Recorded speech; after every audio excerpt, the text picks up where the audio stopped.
May recess the committee at any point. Good morning. The Committee on Education and Workforce has been instrumental in exposing the anti-Semitism that has infected. I hate using that term, but it's true. Infected our nation's oldest and best-known institutions of higher education. Schools like Harvard and Columbia, Northwestern. We've held and will continue to hold these universities accountable as they choose to stand idly by rather than meaningfully addressing the harassment and the discrimination against Jewish students on their campuses.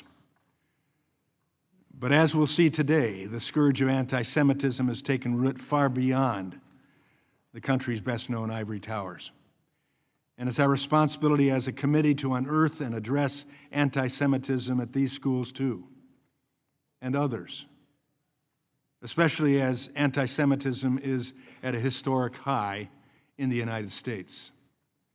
Anti-Semitism is proliferating at colleges across the country, both private, public, rural, urban, and suburban settings.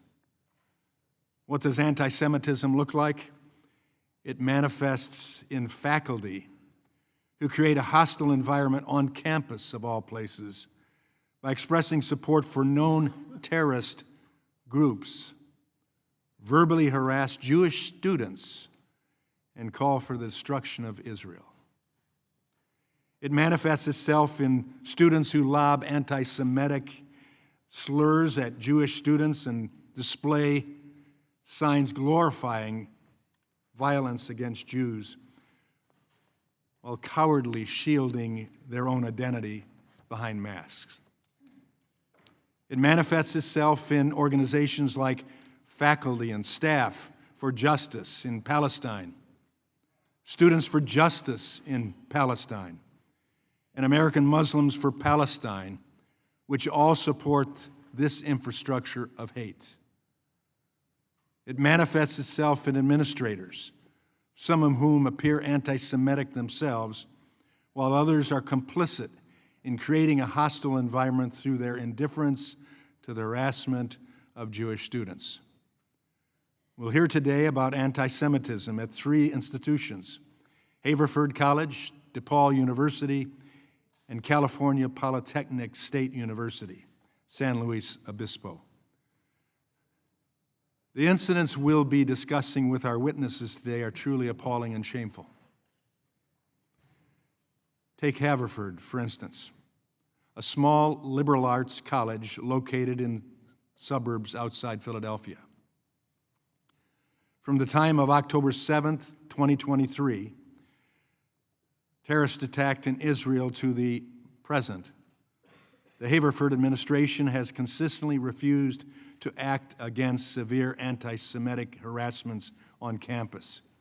It has refused to even condemn these incidents of harassment or hostility in a clear, unequivocal statement, much less meaningfully discipline the students responsible for these incidents. Instead, the university has exhibited an all-consuming commitment to dialogue, even when that dialogue is dominated by anti-Semitic conspiracy theories or calls to violence. What's more, Haverford employs faculty members who engage in blatant anti-Semitism with no apparent consequences. For example, one professor declared online that Zionism is Nazism. The Haverford administration's failure to address anti-Semitism on campus is taking a painful toll on students, faculty, and staff. Without objection, I'd like to enter into the record a letter from Haverford's Shabbat House that was sent just yesterday afternoon, to the Haverford Board of Managers. The letter says, under this administration, Jewish students have been marginalized, ostracized, and at times outright attacked. Meanwhile, their pain has been met with indifference, end quote. I also was caught with their early statement in the letter where it says, "We've never spoken out against the college. We've never publicly criticized its leadership. We've simply tried to serve, to support Haverford and its students in every way we could, but today we can no longer remain silent. I submit this for the record, and without objection, it's submitted. At DePaul, meanwhile, there have been multiple instances of fiscal violence against Jewish students. Last May, the university permitted a multi-week encampment that was so disruptive and violent that the nearby elementary school had to cancel recess. After finally forcibly shutting down the encampment, DePaul still ended up giving in to agitators' demands. We have a student here today who had surgery as a result of the attack on him and a colleague. And at Cal Poly, at least one faculty member has been complicit in harassing Jewish students who were trying to attend an Israel-related special lecture. My colleagues and I are committed to holding these three universities and others accountable for perpetuating anti-Semitism. We're committed to enacting policies that create a safe environment for Jewish students, one in which faculty, staff, and administrators are held accountable for the anti-Semitism that consumes their campuses. I look forward to hearing your testimony today, as it will certainly inform this committee's future work. With that, I yield to the ranking member for an opening statement. Thank you, Mr. Chairman, and I thank our witnesses for being with us today. The month of May marks Jewish Heritage Month. It's when we celebrate the generations of Jewish Americans who have made incredible contributions to this country. This month, we reaffirm our commitment to combat the rise of anti-Semitism, both on and off college campuses. No one should be discriminated against because of who they are or how they worship. And all students have the right to learn in a safe environment free from discrimination in compliance with Title VI of the Civil Rights Act of 1964. Unfortunately, instead of properly enforcing Title VI, this committee is holding the 8th hearing describing the problem and complaining about anti-Semitism on college campuses instead of taking any meaningful action to actually solve the problem. Curiously, my colleagues on the other side of the aisle have not had any hearings addressing other forms of discrimination and hate, such as racism, Title IX gender violations, Islamophobia, homophobia, or the challenges of meeting the needs of students with disabilities. And this is particularly concerning since we know from reports from the Department of Education's Office of Civil Rights that on January 11th of last year, there were 12,000 open cases alleging discrimination and violation of Title VI. 12,000. And of those 12,000 cases, only 144 could be Title VI violations involving anti-Semitism. And we know the solution of this problem is better enforcement of Title VI. So instead of holding another hearing talking about the problem, which complains about the problem, we ought to be holding a hearing on what is going on in the Office of Civil Rights, OCR, the Department of Education. This administration is in the process of dismantling the Office of Civil Rights, and it raises reasonable doubt about the plans for addressing anti-Semitism on campus, as well as racism, homophobia, sexism, Islamophobia, or the needs of students with disabilities. Again, we should be focused on trying to solve the problem rather than just complaining about it. For centuries, college campuses have served as centers for debate and discussion on polarizing issues in our country. Unfortunately, this also means that they can become flashpoints for controversy. But it is fundamental for us to understand that we must protect student safety while also fostering college campuses as a place of learning where difficult topics can be discussed civilly without fear of retribution. OCR has typically and historically played a vital role in preserving that balance. When a suspected incidence of discrimination occurs on college campuses, OCR can investigate the claim. And when I say investigate, you've produced a letter from Jewish students on campus. The administration has letters from Jewish students on campus. Nice to have an investigation to find out what the facts are. But the OCR can investigate the claim, and there's an established process. Should an institution be found to violate its duty to provide a safe learning environment, OCR's process to work with the school will allow it to address the harm. Specifically, the institution is expected to take appropriate action to, quote, end the harassment, eliminate the hostile environment, prevent its reoccurrence, and address its effect as appropriate. And if this does not happen, the Department of Education can begin to withhold funds from the part of the institution which is in violation. However, in its first 3 months, the Trump administration has closed out 7 of 12 OCR regional offices, all of which conduct investigations into discrimination, and all of which conduct investigations into discrimination on campus, whether based on antisemitism or race, national origin, gender, or disability. According to public reports, nearly half of the OCR staff has been laid off, and so one is left to wonder, how can OCR carry out its important responsibilities with half the staff?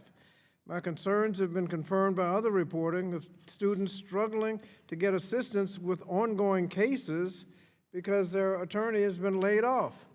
Moreover, instead of conducting investigations according with the law, the Trump administration has taken a sledgehammer to due process rights of institutions. But the public has seen a barrage of reports of this administration taking action without any investigation, such as taking away federal funding, students and professors having their international visas revoked, students who have been disappeared into detention centers, and threats to revoke tax-exempt status of multiple universities. Schools are also told to accept a list of the administration's demand, all without OCR first conducting a fact-finding investigation. In short, that is not due process. For some of us, this doesn't come as a surprise. After all, just this past weekend, the president appeared on NBC News and was asked whether he believes that he should uphold the Constitution, and he responded, "I don't know." Of course, one cannot forget that this is also the same president who thought there were, quote, very fine people on both sides after white supremacists marched through Charlottesville in 2017 chanting, "Jews will not replace us." And what everyone, including people you may disagree with, everyone is entitled to due process, and all students should be able to seek recourse if they've been discriminated against. Similarly, institutions should be given a chance to address the harms on their campus without fear of political retribution. And perhaps we should be proactive and utilize agencies in federal government like the Community Relations Services at the Department of Justice, which can serve as a peacemaker when there are problems in communities. Of course, regrettably, the Community Relations Service is on the chopping block right now at the Department of Justice.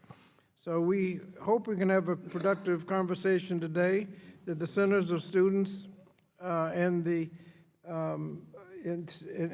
higher education, but hopefully one day we will begin having a hearing on solutions rather than continuing to complain about the problem. Now, before I yield back, when I said 12,000, that's the cases, total cases in the backlog, not the total number of cases. But the point, obviously, is that the number of anti-Semitism cases of all of the cases is a very small number, and if we're going to investigate Title VI violations, we ought to be investigating all of them, and we ought to be looking at what is going on at OCR, because that will be ultimately the solution to the problem. With that, Mr. Chairman, I yield back. I thank the gentleman. Pursuant to Committee Rule 8C, all members who wish to insert written statements into the record may do so by submitting them to the committee clerk electronically in Microsoft Word by 5 p.m. 14 days after this hearing. And without objection, the hearing record will remain open for 14 days to allow such statements and other extraneous material noted during the hearing to be submitted for the official hearing record. I'll now turn to the introduction of our four witnesses. Our first witness is Dr. Wendy Raymond, the president of Haverford College in Haverford, Pennsylvania. Welcome. Our second witness is Dr. Robert Manuel, the president of DePaul University in Chicago, Illinois. Welcome. Our third witness is Mr. David Cole, the George J. Mitchell Professor in Law and Public Policy at the Georgetown University Law Center in Washington, D.C. Mr. Cole was formerly the National Legal Director for the American Civil Liberties Union. Welcome. Our last witness is Dr. Jeffrey Armstrong, the president of California Polytechnic State University in San Luis Obispo, California. We thank the witnesses for being here today. Pursuant to the committee rules, I would ask that you each limit your oral presentation to a 3-minute summary of your written statement. The clock will count down from 3 minutes, as committee members have been many questions for you, and we would like to spend as much time as possible on questions. Pursuant to Committee Rule 8D, the committee practice, however, we will not cut off your testimony until you reach the 5-minute mark. I would also like to remind the witnesses to be aware of their responsibility to provide accurate information to the committee. I'll first recognize Dr. Raymond for your testimony. Chairman Wahlberg, Ranking Member Scott, committee members, thank you for the opportunity to testify today. Before I begin, I want to make it clear that Haverford condemns, in the strongest possible terms, anti-Semitism in all its forms. Haverford College is a liberal arts college outside Philadelphia, with about 1,500 undergraduate students. It's been a privilege to serve as president for the last 6 years. We are a secular institution established in 1833 by a group of Quakers. That Quaker history is one of the many qualities that make Haverford the distinctive place it is today. Small and close-knit, the college encourages and values open inquiry and free expression, core tenets of academic freedom. Education here is grounded in the Quaker assumption that intellectual and ethical growth are never complete. In the past few years, we have been tested like never before. The horrific terrorist attacks by Hamas against Israel caused unfathomable pain on our campus and around the world. Moreover, the ongoing war and loss of innocent lives in Israel and Gaza have left many shaken. In the wake of these events, we've seen a troubling rise in anti-Semitism in our communities and on our campuses. In the days following the attacks, I was inspired by how the Haverford community came together. At the same time, events have occurred on our campus that are inconsistent with our values. I take these incidents and Haverford's response very seriously. We have taken significant steps to address these issues and strengthen our policies. That includes updating our policies, strengthening campus safety programs, deepening engagement with the Jewish community, launching programs to combat anti-Semitism, and forming our ad hoc committee on free expression. I recognize that we haven't always succeeded in living up to our ideals. Many have wished that the college, or I as president, had responded differently to various actions. And we continue to make progress and invest in the quality of the campus experience for all Haverford students. In closing, I would like to address the Haverford community directly. You are the ones pushing us to be better. I hear you and acknowledge that we can do better, and I can do better.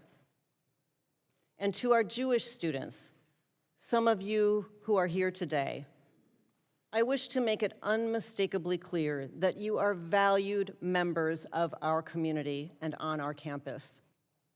I am sorry that my actions and my leadership let you down. I remain committed to addressing anti-Semitism and all issues that harm our community members.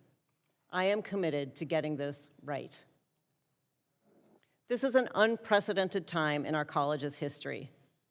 and I continue to believe in the Haverford community. I thank you for demonstrating how, together, we can work toward creating a better and more peaceful world. Thank you, and I look forward to your questions. Thank you, President Raymond. And now, Dr. Manuel, we recognize you for your testimony. Thank you, Mr. Chairman. Chairman Wahlberg, Ranking Member Scott, and members of the committee, I want to thank you for this opportunity to discuss DePaul's efforts to combat anti-Semitism and keep our campus safe.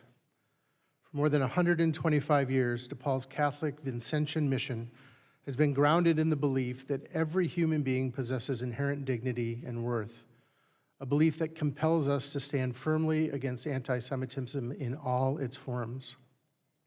Since the terrorist attacks by Hamas on October 7th, we've taken strong steps to support our Jewish community members, prioritizing campus safety and student well-being. We've made mistakes along the way. As DePaul's leader, I want to acknowledge that openly. To our students, our parents, our faculty, our staff, our alumni, and our friends, I am deeply sorry. I know there are areas where we must and will do better. I also wish to speak directly to two of our students who were attacked last November. What happened to them was a hate crime. No one should ever be attacked because of who they are, and I am sorry for the pain that they're experiencing. For the past year and a half, we have taken concrete steps to ensure Jewish students and all students are safe on our campus. For example, we've just implemented a new ID verification and mask policy. We've introduced new limits on campus protests through our time, place, and manner restrictions, and we've enforced them. The operations for Students for Justice in Palestine are currently suspended from campus, and we banned a group, not a student group, behind enemy lines from our campus. We've hired a former ADL professional to assist in our Jewish engagement on campus. We've created a dedicated task force on anti-Semitism. We've supported the creation of the Jewish Faculty Staff Alliance, and now we're also launching a Jewish alumni group. We've also made substantial investments to increase security and safety across our urban Chicago campuses, and I've commissioned an external review of our security programs to improve campus safety. As an institution founded on Catholic principles, we believe this moment demands moral clarity. Anti-Semitism is not only a threat to Jewish students, faculty, and staff, it's a threat to the very fabric of our American society. I recognize that for many in our Jewish community, Israel is a core part of their identity. Those community members and every community member deserve to feel safe on campus without exception. We began this work over a year and a half ago.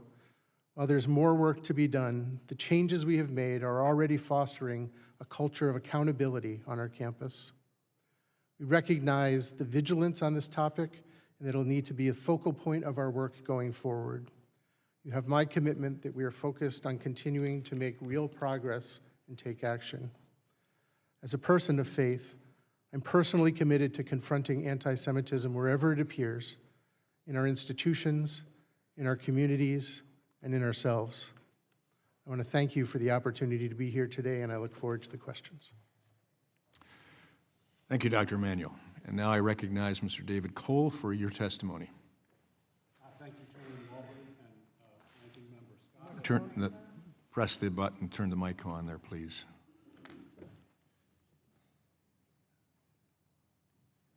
Sorry. Thank you. Thank you, Chairman Walberg, much better, and Ranking Member Scott for inviting me to testify today. I come not so much to comment on the specifics of what happened at Haverford, DePaul, or Cal Poly, but to provide a legal framework and a cautionary note. In my work with the ACLU and others, I have defended the speech rights of everyone from the National Rifle Association, which I represented successfully in the Supreme Court just last year, to fundamentalist Christians, to Palestinian students. I've also challenged discrimination on the basis of race, sex, and religion. I care deeply about both values, free speech and equality, and both are at stake here. I have 3 points. First, anti-Semitic speech, while lamentable, is constitutionally protected. Just like racist speech, sexist speech, and homophobic speech is. The Supreme Court protected the rights of the Nazi Party to march in Skokie, the home of Holocaust survivors. Sorry, I just turned my thing off. It protected the rights of the Westboro Baptist Church to hurl homophobic slurs at a military funeral. And it protected the rights of the Ku Klux Klan to burn crosses and engage in racist speech. As Chief Justice Roberts explained in the Westboro Baptist Church case, while such speech obviously causes deep harm, the greater danger is giving government officials the power to censor speech by labeling it anti-Semitic, racist, or sexist. Second, Title VI does not prohibit anti-Semitic speech. It prohibits only the discriminatory denial of equal access to education. An anti-Semitic slogan at a protest or online does not deny equal access to education any more than a sexist or a racist comment at a rally does. Anti-Semitic speech implicates Title VI in only 2 narrow circumstances. First, where it constitutes harassment targeted at an individual because of that individual's Jewish identity. Not because he supports Israel, but because of his Jewish identity specifically. And second, where the speech is not targeted, say at a rally, where it is so severe, pervasive, and objectively offensive that it denies equal access to an education. That's a very high standard. It's almost never been met in the case law. That means most anti-Semitic speech does not implicate Title VI at all. Therefore, a school committed to free speech should be tolerating it, not suppressing it, as this committee would ask. And Title VI governs only colleges, not students. So when a student harasses another student, that student hasn't violated Title VI, and the college hasn't violated Title VI because the student doesn't speak for the college. The college only violates Title VI if it is deliberately indifferent to the act. Deliberately indifferent. Again, a very high standard set forth by the Supreme Court in the Davis case and almost never met. That's basically you ignore what has happened rather than respond. Deliberate indifference is not responding to anti-Semitism in a way that this committee doesn't think is sufficient. And that leads me to my third and final point. The line between protected anti-Semitic speech and prohibited anti-Semitic discrimination is necessarily fact-intensive. It requires a careful assessment of what was said, to whom, and why it was said. As a result, it is not sufficient to make general accusations of anti-Semitism, as members of this committee have repeatedly done in all of the prior hearings and already today, any more than it is sufficient under Title IX to label an encounter between 2 students sexual harassment. You need to look at what happened, hear both sides of the encounter, and make a legal assessment, not a political harangue. And therefore, getting to the bottom of what happened here requires fair hearings where both sides are heard about specific incidents. And this committee room is not the place to do that. This committee has not held a single hearing looking into a specific incident and having the perpetrator and the complainant testify and trying to figure out what has happened. Instead, it is engaged in broad-based charges of anti-Semitism without any factual predicate. With all due respect, these proceedings have had more in common with those of the House I'd ask the Un-American gentleman to Activities Committee. conclude. You've gone past the 5 minutes. Yeah, I'm sorry. If I could just, I have one final comment. Very quick. Take me a second. Yeah, these proceedings, with all due respect, have more in common with those of the House Un-American Activities Committee. They are not an attempt to find out what happened, but an attempt to chill protected speech. Thank you for that your was testimony. a mistake then, and it's a mistake. Thank you for your testimony, and I think we did not step on your testimony at that point. Thank you. Now I recognize Dr. Armstrong for your testimony. Good morning, Chairman Wahlberg, Ranking Member Scott, and members of the committee. For the past 14 years, it's been my privilege to serve as president of Cal Poly in San Luis Obispo, California. At Cal Poly, we emphasize a learn-by-doing approach, providing hands-on, practical experience, learning from experiences, and constantly getting better. Over the past 18 months, questions have been asked about how higher education institutions confront, prevent, and combat anti-Semitism that escalated after the 2023 Hamas attacks against Israeli citizens. The October 7 attacks on innocent men, women, and children were horrific. The violence perpetrated that day must be condemned without equivocation.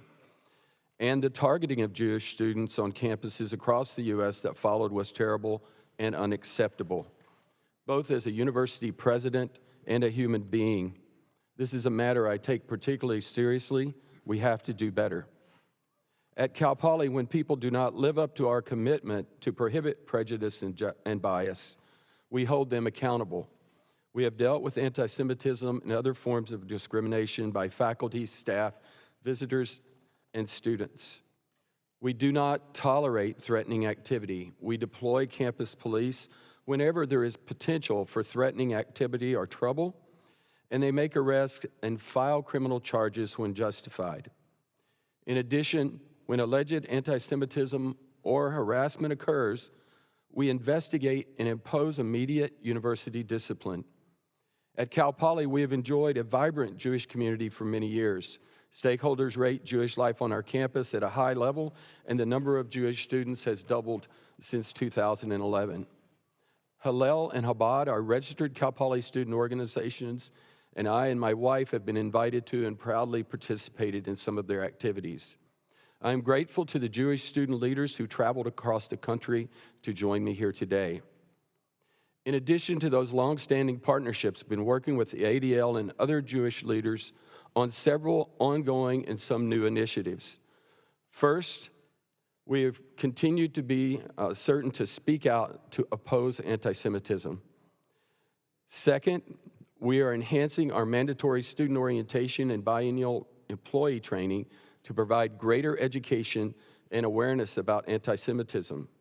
Our team is participating in the 5th cohort of Hillel's Campus Climate Initiative. To date, our administrators have attended 8 training sessions. Third, we're establishing a new presidential anti-Semitism task force that will develop an action plan focused on Jewish student life, anti-Semitism education, and cultural awareness. Fourth, we're continuing to fundraise to endow a chair in Jewish studies and build an interfaith center that includes Jewish students. Our efforts to support Jewish students and combat anti-Semitism have made progress. I want to emphasize that our goal is continuous improvement. We will work to give each student the safest possible environment, free from discrimination and religious intolerance, so they can learn, grow, and succeed. We call it being ready day one. We will continue to strongly confront any anti-Semitic conducts or threats. In conclusion, I want to thank you for the important work on this issue and pledge our continuing support. Thank you, Dr. Armstrong. Under Committee Rule 9, we'll now question witnesses under the 5-minute rule. I'll recognize myself for the first 5 minutes. This question is for all 3 presidents. All of your schools have been hotbeds of Semitism at some point. Please tell me how many students at your schools have been suspended and how many have been expelled for anti-Semitic conduct since October 7th, 2023. President Raymond? We don't publicize those numbers, and we use suspension and expelling as normal parts of our disciplinary process. But you don't have numbers to give us, so we assume there have been none. We do not talk about those numbers publicly. Mr. Manuel? Thank you for the question. Post-October 7th, there were 8 student groups investigated. 2 were suspended and put on probation.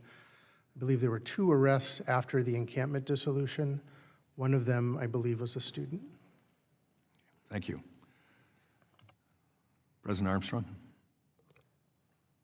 As a result of events in 2024, we've had a total of 6 students disciplined, with the discipline ranging from 2-quarter suspension to deferred suspension to probation. Thank you. President Manuel, you say you're committed to addressing anti-Semitism on campus. The group Students for Justice in Palestine, or SJP, is at the very center of your anti-Semitism problem. Students have been physically and verbally assaulted at multiple SJP protests. SJP was central to the May 2024 encampment, which caused $500,000 in damage. SJP has also circulated deeply anti-Semitic posts on Instagram, including a recent post accusing Israel of being just like the Nazis. President Manuel, considering SJP's history of harassment and violence against Jewish students and its repeated refusal to abide by university policies, will you commit to finally permanently banning SJP from campus? Thank you for the question. SJP has been suspended.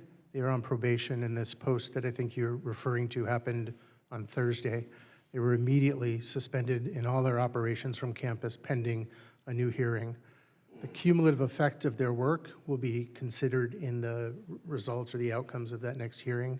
I'd be happy to report back to you on their I'd findings. be glad to receive that. The cumulative effect seems like it's gone on, and I believe it'd be a point in time for banning. President Raymond, in March, the Haverford and Bryn Mawr group Faculty and Staff for Justice in Palestine, or FSJP, praised a Palestinian terrorist who led an attack in 1978 that killed 38 Israelis, including 13 children. FSJP claimed that the terrorist, and I quote, scarified herself for her country and fought for the freedom of many Palestinians. Does praising the murder of Jews violate any Haverford policies? Of course it does. Thank you. There's no place for that, Thank you. ever, anywhere. Another FSJP post applauded a member of the Popular Front for Liberation of Palestine, a U.S.-designated terrorist group, because she trained for military operations. Did Haverford professors in this group face any consequences whatsoever? I am not aware of that particular post, and anti-Semitism in any of its forms is not tolerated at Haverford College. Well, with these faculty, it seems to have been. I'm going to ask you a few questions about statements we've heard on Haverford's campus since the October 7th terrorist attack against Israel. And again, I will not display all that's in this book, but this reminds us that the attack was not from Israel. The attack was from Hamas. Brutal, unprovoked attack as well. Is the phrase, "long live the Intifada," protected speech on Haverford's campus? Yes or no? That is an anti-Semitic form of speech. Is the phrase, "from Gaza to Lebanon, Israel will soon be gone," protected speech on Haverford's campus? That is repugnant speech. I disavow it. It is anti-Semitic. And happening. Is the phrase, "resistance is not terrorism," protected speech on Haverford's campus? Any anti-Semitic speech I will not defend, and at Haverford, we do protect speech. Do these statements call for the genocide of Jews? There is no tolerance for any such speech that would call for that. Well, we hope we see that soon to come. Hamas is gaining support and comfort from schools that allow this to go on, and these go beyond just simply words. They include faculty and students blocking the freedom of education and life itself for Jewish students. I yield back, and now I recognize Representative Bonamici, the gentlelady from Oregon, for her questioning. Thank you, Mr. Chairman. As I've said before in this committee, there has been an undeniable rise in anti-Semitism and hate speech across the country and around the globe. Anti-Semitism is a real problem that has existed for thousands of years and should be taken seriously by schools and universities and by elected officials. Jewish students deserve to feel safe and be safe on campus and everywhere. No one should be afraid of harassment or discrimination because of their faith. And I strongly condemn acts of violence and want to emphasize that people who break the law must be held accountable.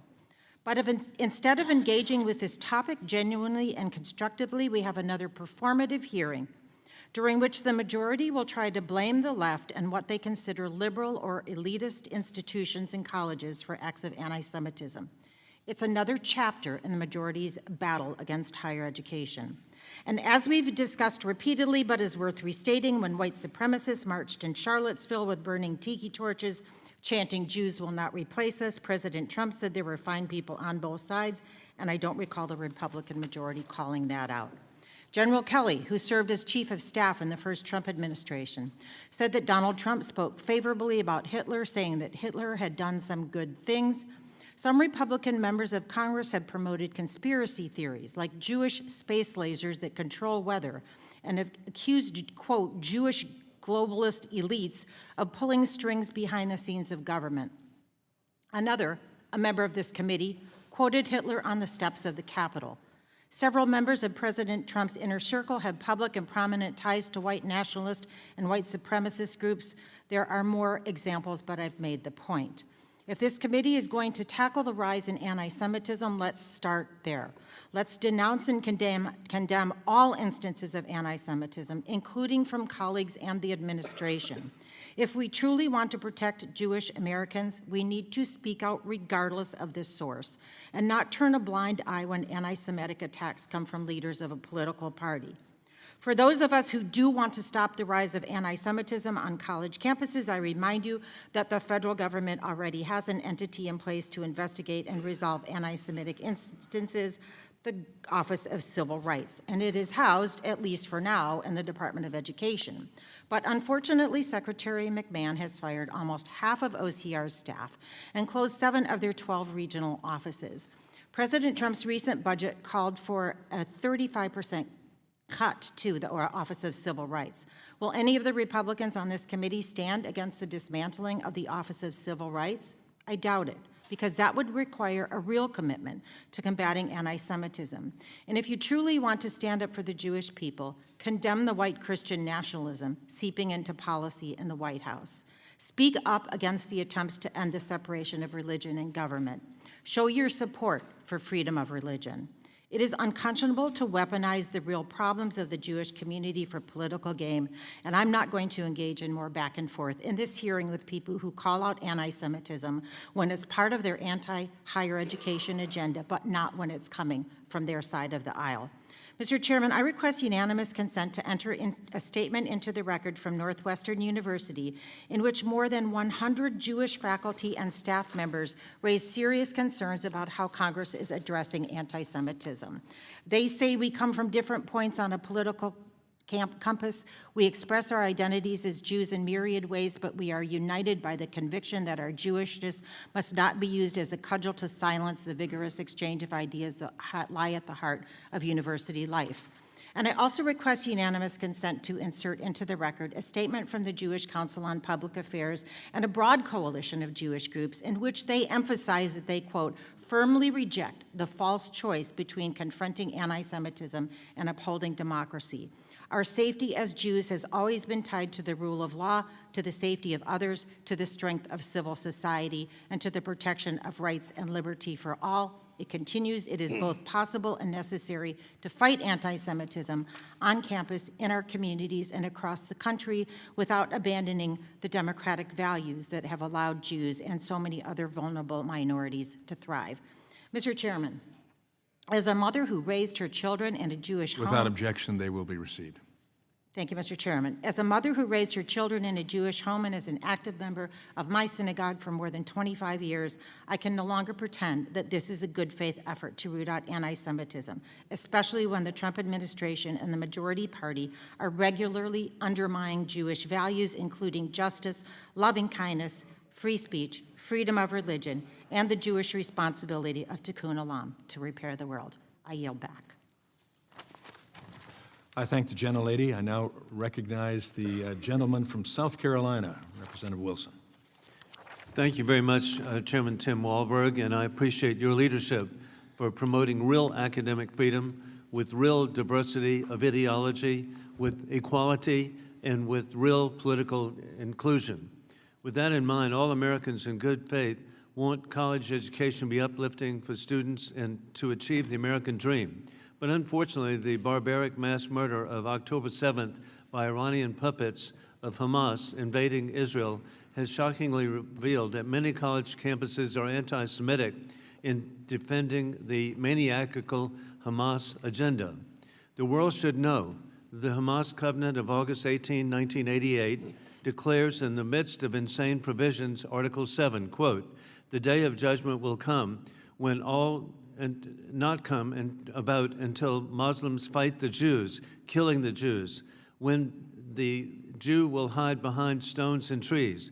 The stones and trees will say, 'Oh, Muslim, there is a Jew behind me, come and kill him,'" end of quote. That's their ideology.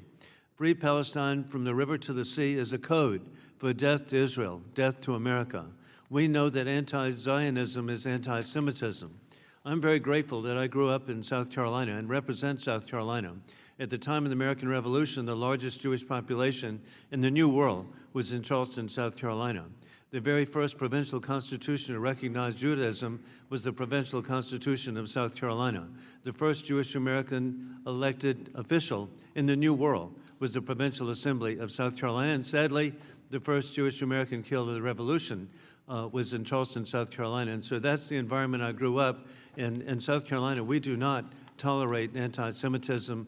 We promote diversity of ideology, equality, and we promote additionally ideological inclusion.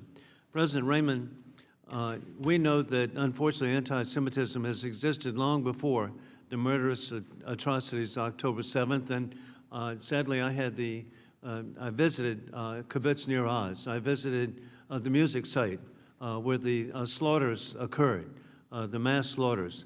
The committee recently learned that in 2020 you met with a Jewish student about the severe harassment and cyberbullying that he was experiencing at Haverford because of his Jewish identity.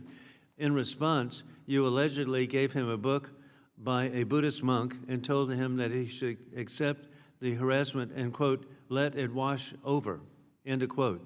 Should Jewish students at Haverford simply let the experience of anti-Semitism wash over them?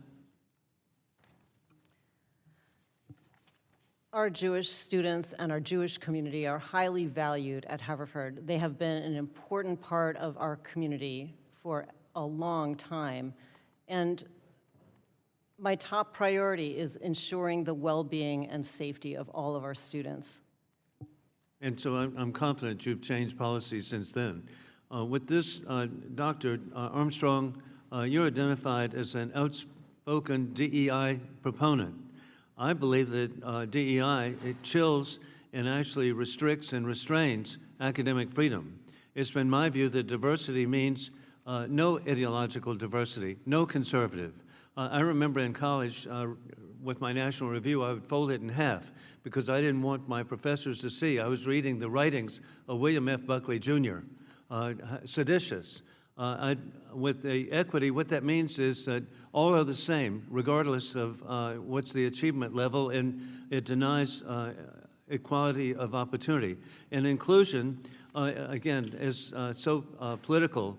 That means no Republicans. I remember that I had, in my undergraduate and law school, one Republican professor, Professor J.D. Futch III of Baltimore.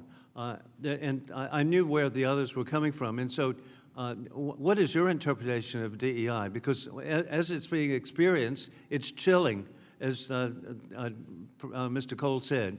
What's your experience? Well, thank you for your question. I go back to Cal Poly since I've been there. We've focused on student success and all student success. So we've Does that mean equity for everybody? They all get the same grade? Oh, no, sir. Cal Poly's a very competitive university. It should be. And we have been admitting students under Prop 209 has been in existence for more than 25 years in California. So we've been operating under an affirmative action ban during that time. And we have had significant changes in the makeup of our population because we've increased financial aid and made students more able to As we travel. conclude, to I would Cal really Poly. like to know the percentage of conservatives of professors, the percentage of Republicans, because I'm sadly concerned there are none or very few. Thank you. I yield back. I thank the gentleman. I recognize the gentleman from California, Representative Takano. Thank you, Mr. Chairman. First of all, I want to associate myself with the remarks of my colleague, Suzanne Bonamici. I know of no member who exemplifies more the principle of tikkun olam than her, to repair the world. And I saw some rolling of the eyes, which is, of course, people are entitled to their opinions, and we in our country have different viewpoints. And we must seek not only tolerance, but encouragement of a difference of a point of view. I, too, condemn anti-Semitism unequivocally. I condemn Islamophobia unequivocally. I condemn all discrimination based on religion. And universities must set that principle. But, you know, we have a system, we have in place legal mechanisms to hold the universities accountable who receive federal money, to hold them accountable for discrimination that occurs on the basis of religion. Mr. Cole, if a student or faculty member feels that their Title VI civil rights, you know, their ability to not be discriminated based on their religion, that those Title VI rights have been violated, what federal agency is tasked with the investigation of their claim and enforcement of civil rights law? The Office of Civil Rights of the Department of Education. So the Department of Education's Office of Civil Rights, which prior to the Trump administration was the largest federal agency tasked with the enforcement of civil rights in the country, and that would include Title VI rights which involve religious discrimination. That's right. How many OCR field offices have been closed under the Trump administration? My understanding is 7 of the 12, so more than half have been closed. 7 of the 12. In the remaining offices, we hear anecdotally that some attorneys are being tasked with up to 300 cases per staffer. How long typically does one case take to get resolved? It can take a very long time to get resolved, and if you cut the staff in half, it's going to take twice as long. And why does it take so long? You mentioned earlier in your testimony. It takes so long for a couple of reasons. One is you actually have to look at the facts, not make broad allegations as this committee seems to do, but rather look at the actual facts of what happened, assess both sides of the story, not just one, then make a determination as to whether it is actually discrimination. Then if it actually constitutes discrimination, then you go to the university and you say, how did you respond? And if the university responded by holding a hearing and making an assessment, that no violation has occurred. Only if the university was deliberately indifferent, ignored the violation, and an established violation, is it responsible. So you have to actually have a fair hearing. You have to look at the facts. You have to hear both sides, not simply come into a committee room and make broad allegations without any assessment of what the actual facts are. Thank you, Mr. Cole. I note here that we have universities that are near San Francisco, Chicago, and Philadelphia. All 3 of those offices of OCR, Office of Civil Rights for the Department of Education, those field offices have been closed. So what would happen to a student who had a claim of religious discrimination in any one of these 3 universities? What is their recourse now? I don't think they have much recourse. So the concern over this committee about anti-Semitism, in reality, seems to be very hollow and empty, because they're not concerned about how you actually investigate and adjudicate a claim of religious discrimination. Am I correct? Right, they should be calling Secretary of Education McMahon before the committee and asking her why she has decimated the very office that is supposed to be enforcing anti-discrimination law. Mr. Cole, do you view universities as kind of places of independence that government should not be imposing its politics on a university? I mean, I heard implied here that maybe there should be some influence over who gets hired as faculty. Yeah, and not only do I believe that, but the Supreme Court believes that. It has said that academic freedom is a special concern of the First Amendment, and what academic freedom means is that government officials, including members of Congress, don't have the power to decide that a particular university has too many liberal professors or too many conservative professors. That is for the university to decide. It does not empower members of this committee to complain about DEI programs that they don't like. That is for the university to decide under academic freedom, under the core principle of the First Amendment, that universities make these decisions, not politicians. I yield back. Thank you. I thank the gentleman. I now recognize the gentlelady from New York. Thank you, Mr. Representative Chairman. Stefanik. Thank you. A question for each of you. Is calling for the genocide of Jews protected speech on your campus, starting with Haverford? No, of course not. And what disciplinary action has been taken or would be taken if someone made that call? Representative, there have been no such calls, and we would use all of our disciplinary actions to follow through on any such call. I would never expect that to happen at Haverford, and if it would, we would deal with that swiftly. Well, let me ask you a specific question then. There was a student group on Haverford's campus who called for the complete dismantling of the apartheid settler colonial state of Israel by all means necessary. What does by all means necessary mean to you? Invoking that kind of terminology is repugnant because of what it can mean, and I will not So does that depend on the context? I will not defend that statement. So what disciplinary action was taken against that group or those individuals who made that call? Any disciplinary action? Was there any disciplinary action taken against that group or those individuals? Those kinds of statements are I'm not asking you if they're very repugnant. challenging. I'm asking about the disciplinary action. You were the one university president who failed to lay out if any disciplinary action has been taken, if any suspensions or expulsions. So I am asking you, was there any disciplinary action taken? disciplinary action can include expulsion and I'm not asking what it can include. I'm asking, was it taken? I will not be talking about individual cases here, and I'm saying that that is So have there been any absolutely- disciplinary actions taken by Haverford related to anti-Semitism? Any? Disciplinary actions are absolutely in our work Have they been taken? against anti-Semitism. Have they been taken by Haverford? Yes, there have been some. I want to ask you another example. There was a professor of mathematics and statistics who posted after the October 7th Hamas terrorist attacks, quote, "We should never have to apologize for celebrating these scenes of an imprisoned people breaking free from their chains. This was a historic moment to be recorded in their history books." Jewish students have reported that you said this post could be, quote, "perceived in many ways." Does this post simply depend on the context, President Rabin? And were there any disciplinary actions taken against this professor? Such posts have been incredibly harmful to our entire community, and I disavow them and that outcome for us. Was there an investigation of the professor? Investigations happen in all such cases. So yes, in this case.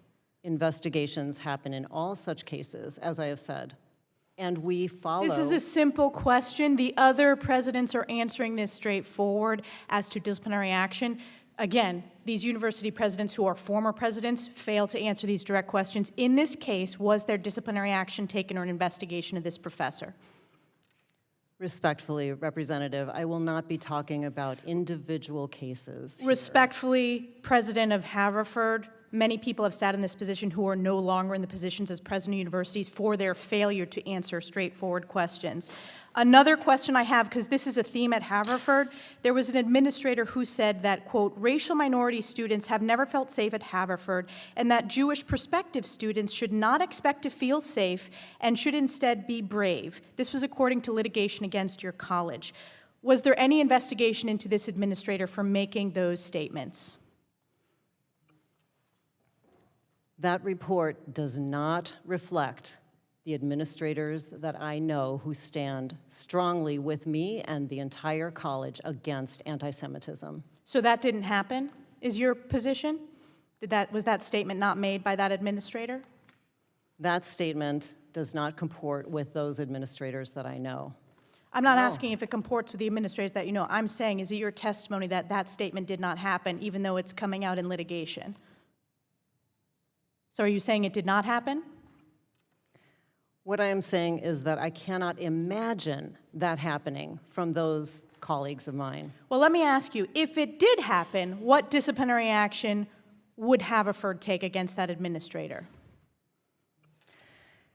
At Haverford, we do not tolerate discrimination or harassment or bias. And what does that mean, not tolerate? Does that mean suspension, firing of that individual? What does that mean?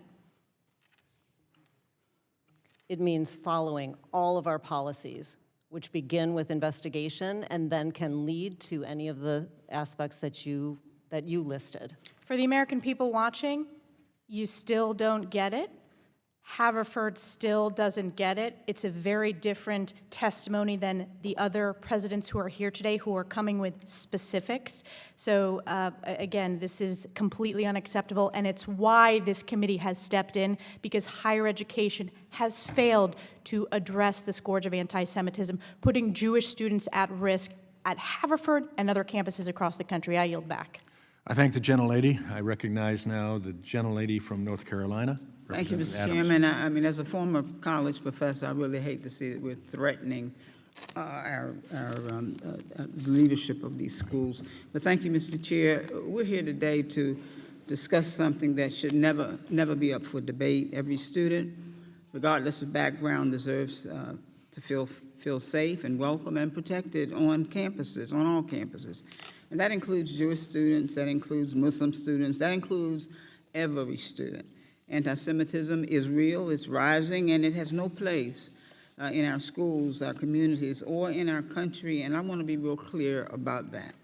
But this week, my office and I met with a group of Jewish students from Columbia, students who came to Washington not to cause controversy, but to be heard. And they told me what they're living through. Jewish students denied housing after participating in a protest, religious observances disrupted, students locked out of dining halls during kosher Passover or unable to gather for Shabbat. Others disciplined for simply wearing shirts that say ICE off campus. And perhaps most troubling, students forced into anti-Semitism training led by someone who really wasn't even Jewish. I share these stories not to spark outrage, but because they're real. But I believe that we cannot confront hate unless we listen to the people living with it. And so when Jewish students say that they feel unsafe, we have to take that seriously. And that also means upholding civil rights under Title VI, not replacing legal standards with partisan scorecards. And that means resourcing the Office for Civil Rights, not cutting it. And that means fostering interfaith efforts that build bridges, not eliminating DEI programs that were designed to create belonging for everyone. And let me just say that plainly. Jewish safety and free expression are not mutually exclusive. We can and we must protect both, and that's why I was encouraged to hear about Cal Poly's Interfaith Center, a space designed to include Jewish students not just in name, but in purpose. And because when students gather across faiths and backgrounds to talk, to grieve, to organize together, that's how we build resilience, and that's how we push back against hate. And that's how we remind each other that the loudest voices aren't always the ones speaking for all of us. And so today I do want to urge our committee to move forward carefully. Let's not act on faith, not fear. Let's not address hate, not weaponize it, or let's address hate and not weaponize it. And let's protect students, not politicize their pain. It's prevention, it's education, and it's showing every student from the Ivy League to the community college that they belong. Dr. Raymond, we've seen members of this committee and even the president blame diversity, equity, and inclusion efforts for the rise of anti-Semitism on college campuses. But I've always believed DEI, when done right, help build understanding and safety for all students. So my question, how is your campus making sure that anti-Semitism is directly addressed in your inclusion efforts, not ignored or sidelined? And how do you ensure that Jewish students feel seen, included, and protected in these efforts? And have you found that this kind of work supports Jewish student safety rather than undermines it? Inclusion work at Haverford is just that. It includes everyone. We are committed to supporting all students in our Jewish community and all of our Jewish community, and our work in inclusion and belonging is exactly that. We have 3 Jewish student groups on the campus who are very active. We have an active staff and faculty Jewish group, and all those come under the arch and the arc of inclusion and belonging. Thank you very much. Dr. Armstrong, in your written testimony, you noticed that Cal Poly is establishing an interfaith center, which includes participation from Jewish students, and I've heard from students across the country who've said that their interfaith spaces, when done thoughtfully, can make a real difference. So could you share a little bit more about how that initiative was developed, who was involved, and how has it helped build trust or provide support for students who may feel targeted, especially in this tense moment on so many campuses? Well, thank you for that question. We've been working over a number of years to make sure all students have a way to connect. We've been talking with Chabad and Hillel about this project, as well as other religious leaders, for several years. And, you know, COVID and like many things slowed us down a bit, but we view that as an opportunity where students can come together, where they can have the dialogue. We recently had a presentation that brought together a Palestinian and an Israeli view, and it was university and Chabad and Hillel participating in that. Thank you, sir. I'm out of time, and Mr. Chairman, I'm going to have to yield back. I thank the gentlelady. She yields back. I now recognize Representative Miller, the gentlelady from Illinois. Thank you. President Manuel, of the 3 schools represented here today, DePaul had the worst encampment. From the days the tents went up, the encampment on DePaul's campus was a hotbed of anti-Semitism. Signs featuring terrible anti-Semitic slogans and images glorifying terrorism were displayed in the encampment. We saw images of a flag depicting the spokesman of the terrorist group, Hamas. We saw a sign that said, "Jewish safety cannot be achieved until Palestine is freed." There were reports of people at the encampment threatening to slit Jews' throats. One student walking through the university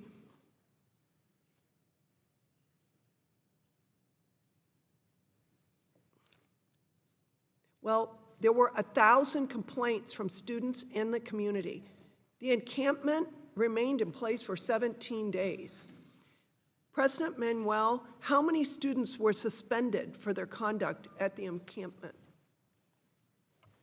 Thank you for the question. The security and safety of our students is the top priority in that moment. The moment we realized that safety was being jeopardized, we moved with Chicago Police Department to abandon the encampment. Please know that our public safety officers are not sworn officers, and we need to work with CPD to make that happen. In review of the encampment, there were 8 student groups that were brought in for investigation. 2 of them were immediately suspended and put on probation, which means they can't access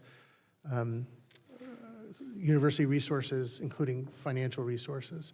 There were two people that were arrested. I believe one of them was a student in the aftermath of that. But what happened in the aftermath of that is we realized our inadequacies in that moment, and we're able to put together a culture of accountability that includes new masking and ID policies, new time, place, and manner policies. And since that moment, we've been able to repel 4 such efforts for outside entities to come and take over campus properties. Well, I'm glad to know that you are moving forward on better policies. So you're saying that this encampment remained in place for 17 days, and there were $500,000 worth of property damage, and you were only able to suspend 2 students. I'm saying that the lessons we learned from that moment have activated it. 2 students were arrested. I mean, not arrested, suspended. 2 student groups were suspended. 2 people were arrested. I believe one was a student. For $500,000 worth of damage in 17 days. You got 2. Woo. Okay, the DePaul Student Conduct Code also states dismissal is a permanent separation from the university. How many students were dismissed from DePaul as a result of the encampment? Our codes have been updated as a result of what we've learned from the encampment. From that encampment, I don't believe any students were permanently dismissed or expelled, but the new accountability code we have has prevented these actions from happening. So before you have your new accountability code, you didn't have anything in place where a student could be dismissed for violent speech and for causing $500,000 worth of damage? Anybody who caused violence or damaged property could go through that process. Regarding the encampment, that's where we learned that we need to do better at applying ourselves to those policies, and that's where the policy engagements came in place. That's where the changes. There were 1,000 complaints, 16 instances of intimidation, 4 credible threats of violence, 77 reports of individual safety concerns, 4 allegations of battery, 13 harassment allegations, and at least 1 death threat. And you allowed this encampment to continue for 17 days, and 2 people were suspended. None were dismissed. Again, President Manuel, during the encampment, 1 Jewish student told our committee last month that when she reached her dorm lobby, 2 students shouted at her, "We don't F with Zionists," even though she was not wearing anything to publicly indicate a Jewish or Israeli identity. She did not know either of them, but the incident made her think that they knew who she was. Were these individuals disciplined? Every individual that was reported came through our system, was investigated, and results happened. I agree with you, Representative, that So we were they not at our disciplined, best. suspended, or dismissed? I gave you the results of who was suspended and arrested. I don't know of all the incidents that were there. I will tell you that the numbers that you mentioned were on a website that I released so that I could educate the community about the dangers of that encampment. That's when we learned we had to do better, and we had to create a culture of accountability. So much of the information I read earlier regarding hundreds of complaints and violent anti-Semitic signage had been posted online. However, the university has taken that website down. Gentlelady's time has expired. Thank you. We need to move on. Now I recognize the gentlewoman from Georgia, Ms. McMath. Thank you, Mr. Chair. Thank you, Mr. Chair, and also Ranking Member Scott. And thank you to our witnesses for taking the time to be with us here today.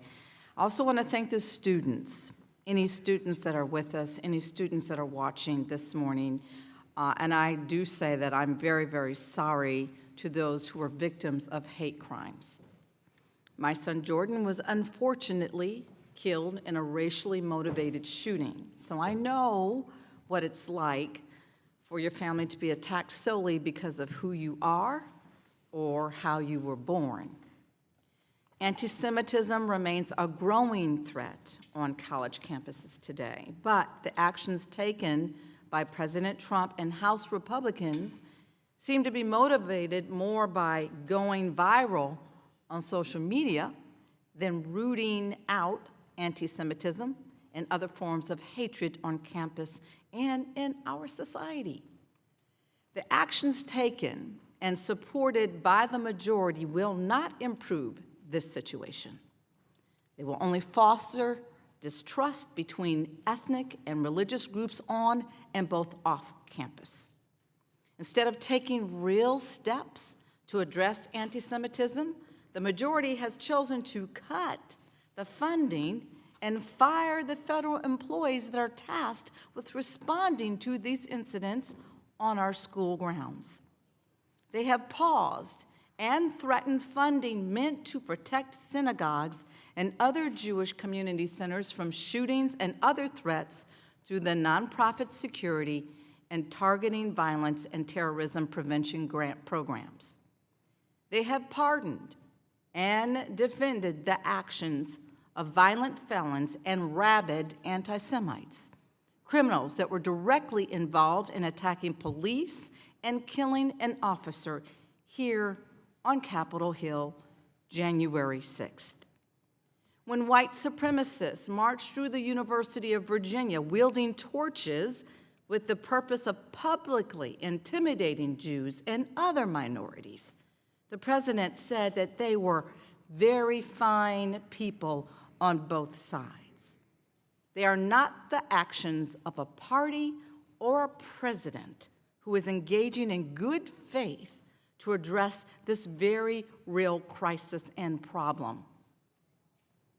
Any attempt to explain away one of the oldest forms of ethnic and religious hatred solely for political gain is truly a disservice to the American people.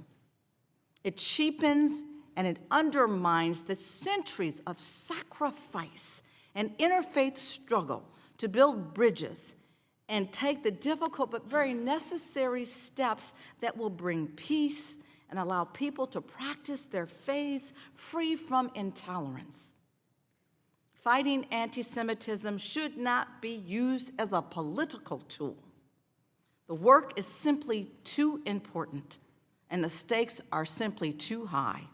Today, my state is home to the largest Jewish population in the Deep South. Georgia has become a beacon of prosperity for Jewish families, hoping to live together in peace, free from judgment regarding their faith. But it has not always been this way. I live just a few miles from the site of one of the most heinous and violent acts of anti-Semitism in the history of this country, the lynching of Leo Frank. I have been to the halls of names at Yad Vashem in Jerusalem a number of times. It takes commitment from every single one of us to ensure that the atrocities of the past never repeat themselves.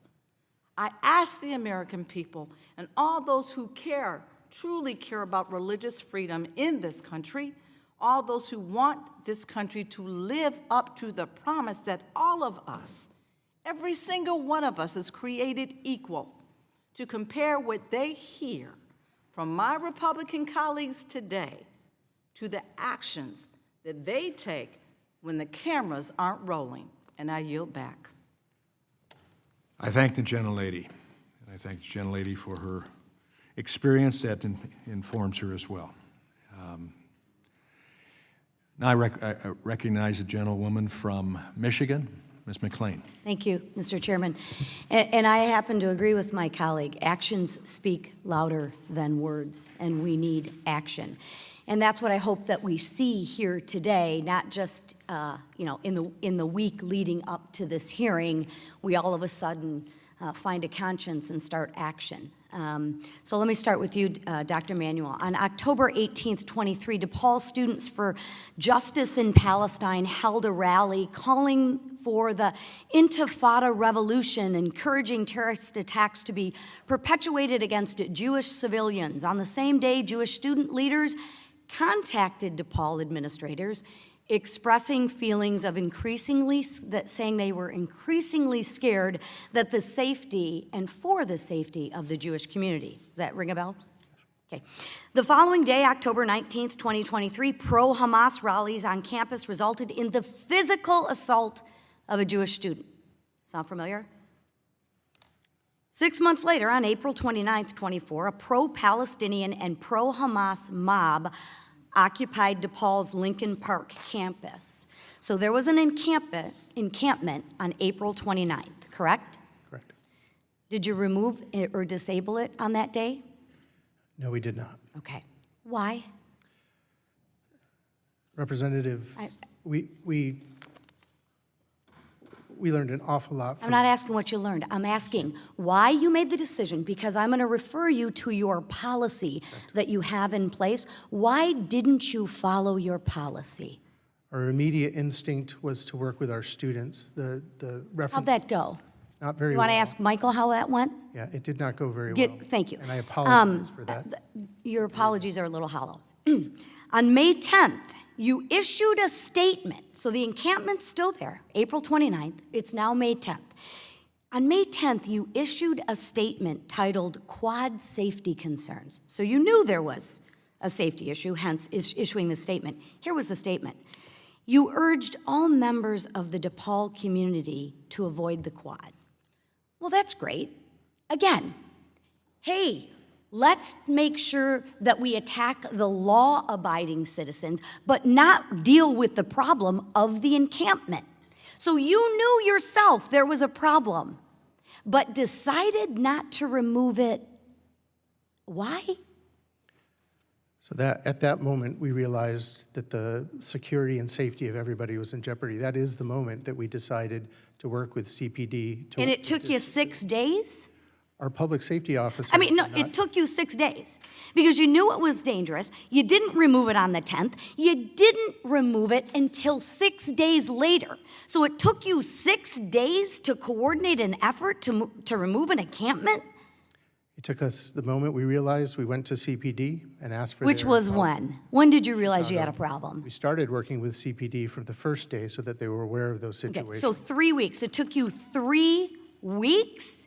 It took us, from the time you mentioned until the 16th or 17th, to coordinate with CPD to get You the- think that's acceptable? I do not. And Okay, what we've wonderful, learned- wonderful, wonderful. So I don't think the issue is more policies.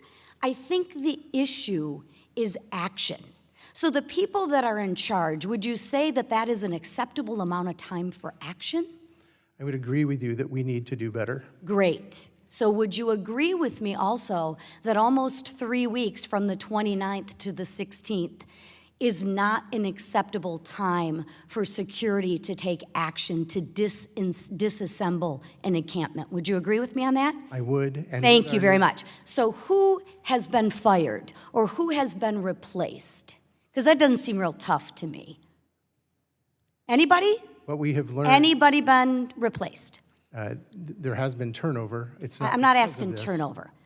What consequences happened for the people who were supposed to be in charge? The development of our accountability Any culture. consequences? Yeah, just, were there, let's start with a simple, retraining. let's start with a simple one. Any consequences? To student groups, yes. Not just, I'm talking to the people who didn't follow your procedures of 3 weeks. Because let me just read it, just in case you don't know your policy, but let me read it. This is from your policy. May not impede passage or in or out of any facility, may not involve activity that is violent or otherwise threatens the safety of demonstrators or any members of the community, may not interfere with business or academics of the university. These are your policies did anyone get reprimanded for that? What I mentioned is that we have done significant review and learned from this. You don't need to do review. Was anyone held accountable other than Michael and his friend that sustained a concussion and a broken wrist? So what actions changed? Because you got great policies and you got great lip service. The problem is you need action. And unless you as the president of the university is willing to take action, not lip service, I can talk about working out all day long, but there's a lot difference between me working out and me talking about it. So my question is, if there is another encampment on that, are you taking it down that next day? Gentlelady's time has expired. Thank you. I thank the gentlelady, and I recognize the gentlewoman from Connecticut, Representative Hayes. Good morning, and thank you to our witnesses for being here and to all of the students who are following along and paying attention to this hearing. It is incredibly painful for me as a member of Congress to sit and witness anti-Semitism and discrimination against students on college campuses being politicized over and over and over again. As the ranking member stated, we've had 8 hearings on this topic. There are members on the other side who only show up for hearings on this topic, and yet no real action has been done. When we talk about actions that are taken, I heard members talking about property damage. There was over $2 billion in property damage and expenses to taxpayers as a result of the January 6th insurrection. And the president gave sweeping clemency to 1,600 people, and it's been celebrated by the other side. The Confederate flag was flown inside of the United States Capitol for the first time in our history, and the people who did that are being celebrated. So we have to take a stand against discrimination in all forms on this committee, and all students on all campuses should feel free from discrimination and protected and have their right to learn in an environment. To the college presidents, you will find no safe harbor here if you have not taken actions and steps to ensure that students are safe on your campuses. All students. Hostility and prejudice against Jewish students is wrong, and similarly, other students who are not feeling safe on campuses is also wrong, and this committee has done nothing. Actually, some of the actions taken by this committee have targeted some of those students and literally made them unsafe on campus. So we need to all agree that discrimination is intolerable on college campuses, and you have a duty and a responsibility to ensure that the civil rights of students are protected. I have a bunch of questions, but because I want to know about actions, but just please yes or no. I'm going to just go down. Dr. Raymond, are you prioritizing the physical safety of students on your campus today? Yes, safety is top priority. Dr. Manuel, do you believe that teaching the history of discrimination, even when it's painful, is incredibly important for our institutions of higher education? Yes. Dr. Cole, have you clarified and publicized the rules surrounding campus protests for all students to see? I'm not speaking here on behalf of Georgetown, but we have a clear policy at Georgetown. Is it publicized? Absolutely, it's on our website. I was the chair of the working group on free speech and campus culture. We believe in free speech, and we believe in protecting people from discrimination, and we believe in making a distinction between the two, which unfortunately many members of this committee do not believe in. Thank you. Dr. Armstrong, have you implemented reporting mechanisms for incidents of bias on your campus? Yes. Dr. Raymond, have you clarified and raised awareness around university standards for anti-discrimination educational programs? Yes, we have. Dr. Manuel, do you believe that it is important that students see themselves reflected in the faculty at your university? I do, ideologically and every other category as well, yes. Dr. Cole, not on behalf of your university, but are students allowed to connect and engage with members in faith-based groups on campus so that they can express their ideas and ideologies in a protected way? On every campus that I'm aware of, yes. Thank you. Dr. Armstrong, have you convened a task force to combat anti-discrimination on campus? Yes. Dr. Manuel, do you understand the role of the Office of Civil Rights at the role that the Office of Civil Rights at the Department of Education plays in protecting students from discrimination at colleges and universities? And do you think that this would be helpful as you move forward trying to keep students safe on campus? I do, and the OCR has been very helpful in helping us understand how to comply with the law. Thank you. And with that, I think that this committee should be working on keeping OCR together to help you enforce these policies moving forward so that all students are protected on college campuses. With that, I yield back. I thank the gentlelady. Now I recognize the gentleman from North Carolina, Representative Harris. Thank you, Mr. Chairman, and thank you to all the panelists that have been a part of this today for your perseverance and your time. I want to address a question to President Raymond. President Raymond, days after the October 7th attack on Israel, Haverford College released a statement that highlighted, quote, tragedies across the globe that had occurred, quote, since the start of the semester.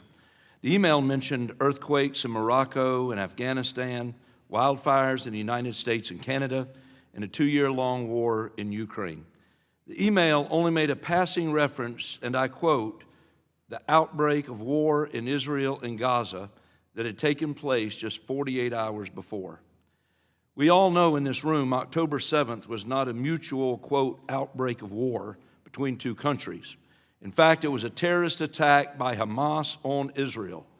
Babies were butchered, women were raped, 1,200 innocents were slaughtered, and over 250 people were kidnapped. I have to ask, why did Haverford lack the moral clarity to immediately and clearly condemn the attack on Israel? Representative Harris, we did condemn the attack by Hamas on Israel, and it was not, you are correct, in that email, which I was responsible for, and I would do it differently now. This is an example of a difficult period of learning where I did not get it right. Okay. So you say in your testimony, and I've read your testimony beforehand, the written testimony we received, that, quote, any failures and fractures at Haverford are ultimately my responsibility as president. So do you take responsibility for this failure to call the attack what it was immediately? I take responsibility for the judgment about that communication. That's right. Okay. Well, on January 4th, 2024, an anonymous author, presumably a Haverford student, published an article on the Political Science Department website expressing dismay for the response of the campus to October 7th. The article highlights the morally bankrupt responses of students to the violence, for example, sharing how students posted phrases like, quote, freedom has only ever been achieved through resistance. Stand with Palestinian resistance, end quote. The author wrote in reaction to seeing these statements posted on his or her classmates that, quote, up until October 7th, I had truly believed that at a liberal arts institution like Haverford, there was no place for anti-Semitism, but I do not know how else to label cheering the death of innocent Jews. Many student activists across the country have used the slogan, resistance is justified when people are occupied, as their motivation for praising the violence that was perpetrated against Israel. I ask you, President Raymond, yes or no, was the October 7th attack on Israel justified? Absolutely not. Thank you, ma'am. No. And I agree, and it's good to hear you confirm that. And I certainly hope and pray that students around the country, including those enrolled at Haverford, come to realize this very thing as well. I want to turn in my last minute or so to President Manuel. I want to ask you a series of questions, if I will. Have there been violent protests on your campus in response to the war in Sudan? Not that I'm aware of. Did DePaul experience encampments over the war in Ukraine? Also not that I'm aware of. Have there been chants calling for the eradication of other people groups on your campus besides the Jewish people? Again, not that I'm aware of. Thank you, sir. I think we all know why there is no such focus on the world, why there is such a focus on the world's only Jewish state. Unfortunately, antisemitism has been spreading like wildfire among our nation's campuses. And as a result, anything Israel does to defend itself and its people faces increased scrutiny that no other nation on earth seems to face. I'm glad we're having this hearing today, and I commend our chairman for helping us shine a light on this very important problem that is plaguing American higher education. And with that, Mr. Chairman, I yield back my time. I thank the gentleman. Now I recognize the gentleman from Texas, Mr. Kassar. The Republican majority has called a hearing on anti-Semitism, and so I have some questions for my colleagues on the committee. Donald Trump said after neo-Nazis marched through Charlottesville that they were, quote, very fine people on both sides. If you condemn Donald Trump saying this, will you raise your hand?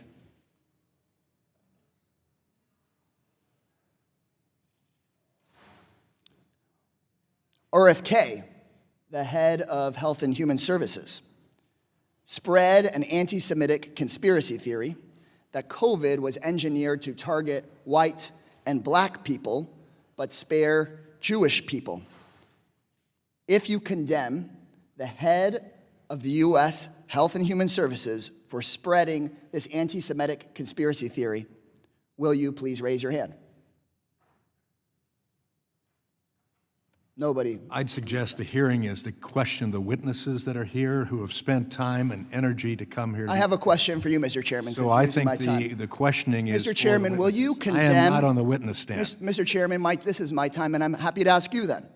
Would you condemn Donald Trump for pardoning a January 6th rioter who praised Hitler and encouraged more killing of Jewish people? Mr. Chairman, since you just used some of my time, you can use more of it. Will you condemn Trump for pardoning an anti-Semitic rioter? I'm seeing 4 witnesses waiting for your question. I'm asking you a question, Mr. Chairman. Your microphone works. Do you condemn this? I will yield time to the witnesses to answer questions that are pertinent. So clearly, Mr. Chairman, not a single Republican today has been willing to condemn any of this anti-Semitism.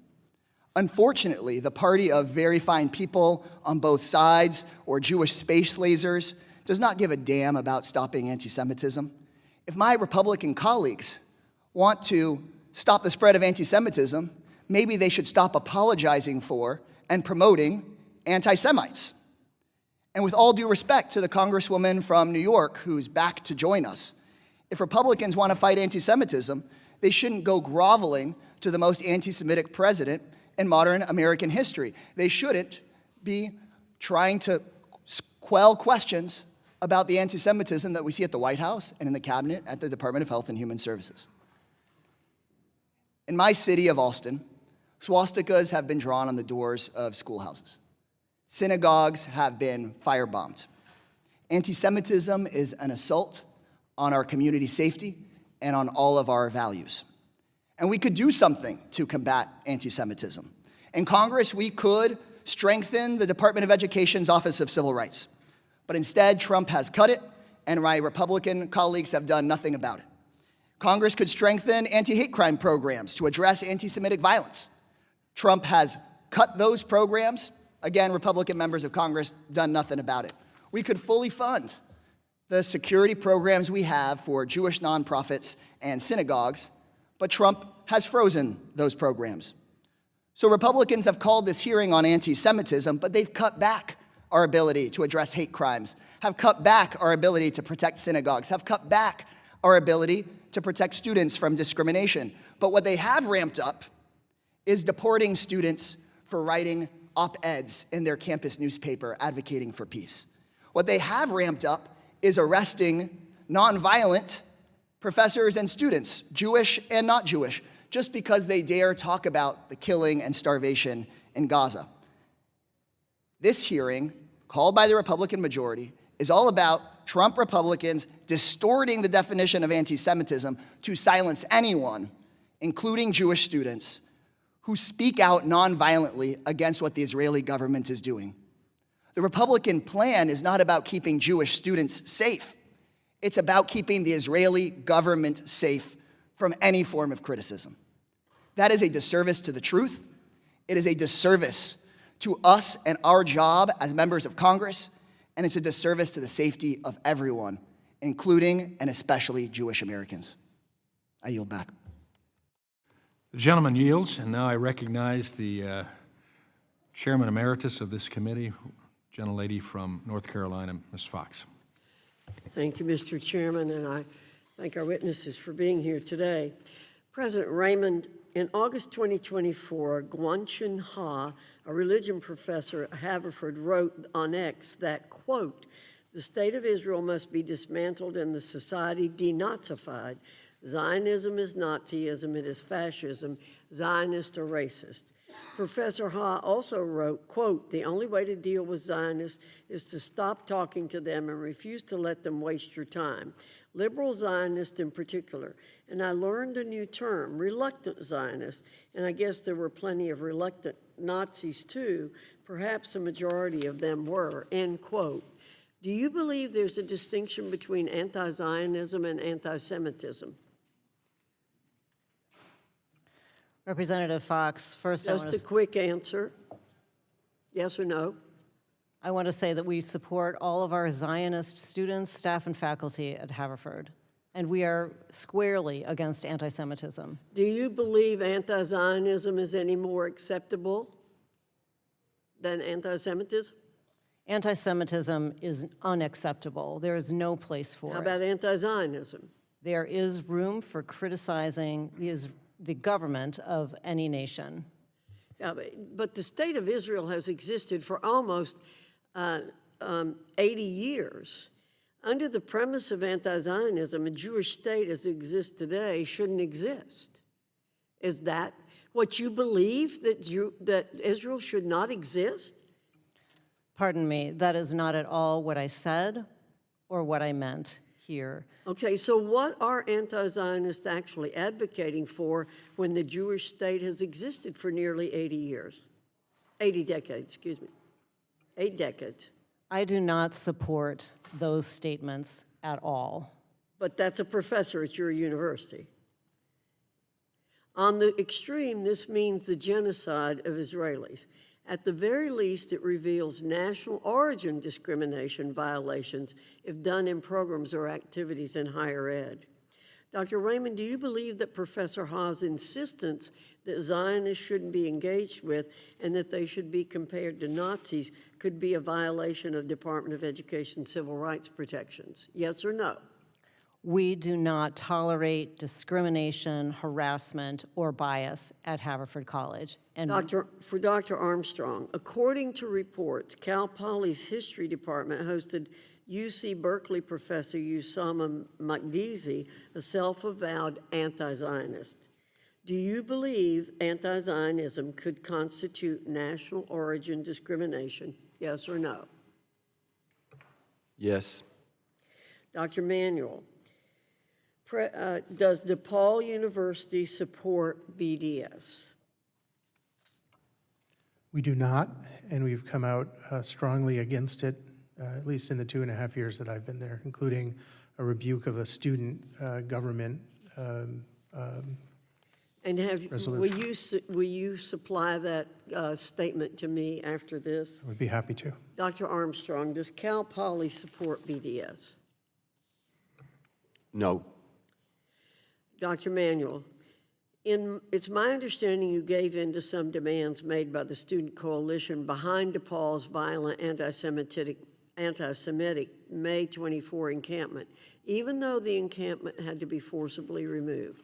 The Encampment Coalition demanded that DePaul eliminate, quote, discriminatory study abroad program trips to Israel that propagandize and normalize that occupation, end quote. As you may know, this has been a key goal of anti-Semitic BDS activists at universities across the U.S. In June, DePaul said it agreed to discuss inclusivity with regard to its Israel study abroad program. Does inclusivity mean, what does it mean in this context? Thank you for the question. The 10 demands that were delivered by the students were rejected, and none of them were adhered to. None of them were agreed to. Okay, my question is, what does inclusivity mean? I believe that the program you're talking about, students were concerned that there was a limitation on who could take it based on visas given from Israel. And we still support that program. Do you commit to continuing the university study abroad program in Israel? We commit to studying, to continuing all study abroad programs through and compliant with the law. Do you commit to rejecting changes that demonize or delegitimize Israel? Yes. And do you commit to ensuring that the study abroad program affirms the Jewish people's right to self-determination? Yes, I believe self-determination and the right for Israel to exist is a primary function. Thank you, Mr. Chairman. I yield back. I thank the gentlelady. I recognize the gentleman from Georgia, Representative Allen.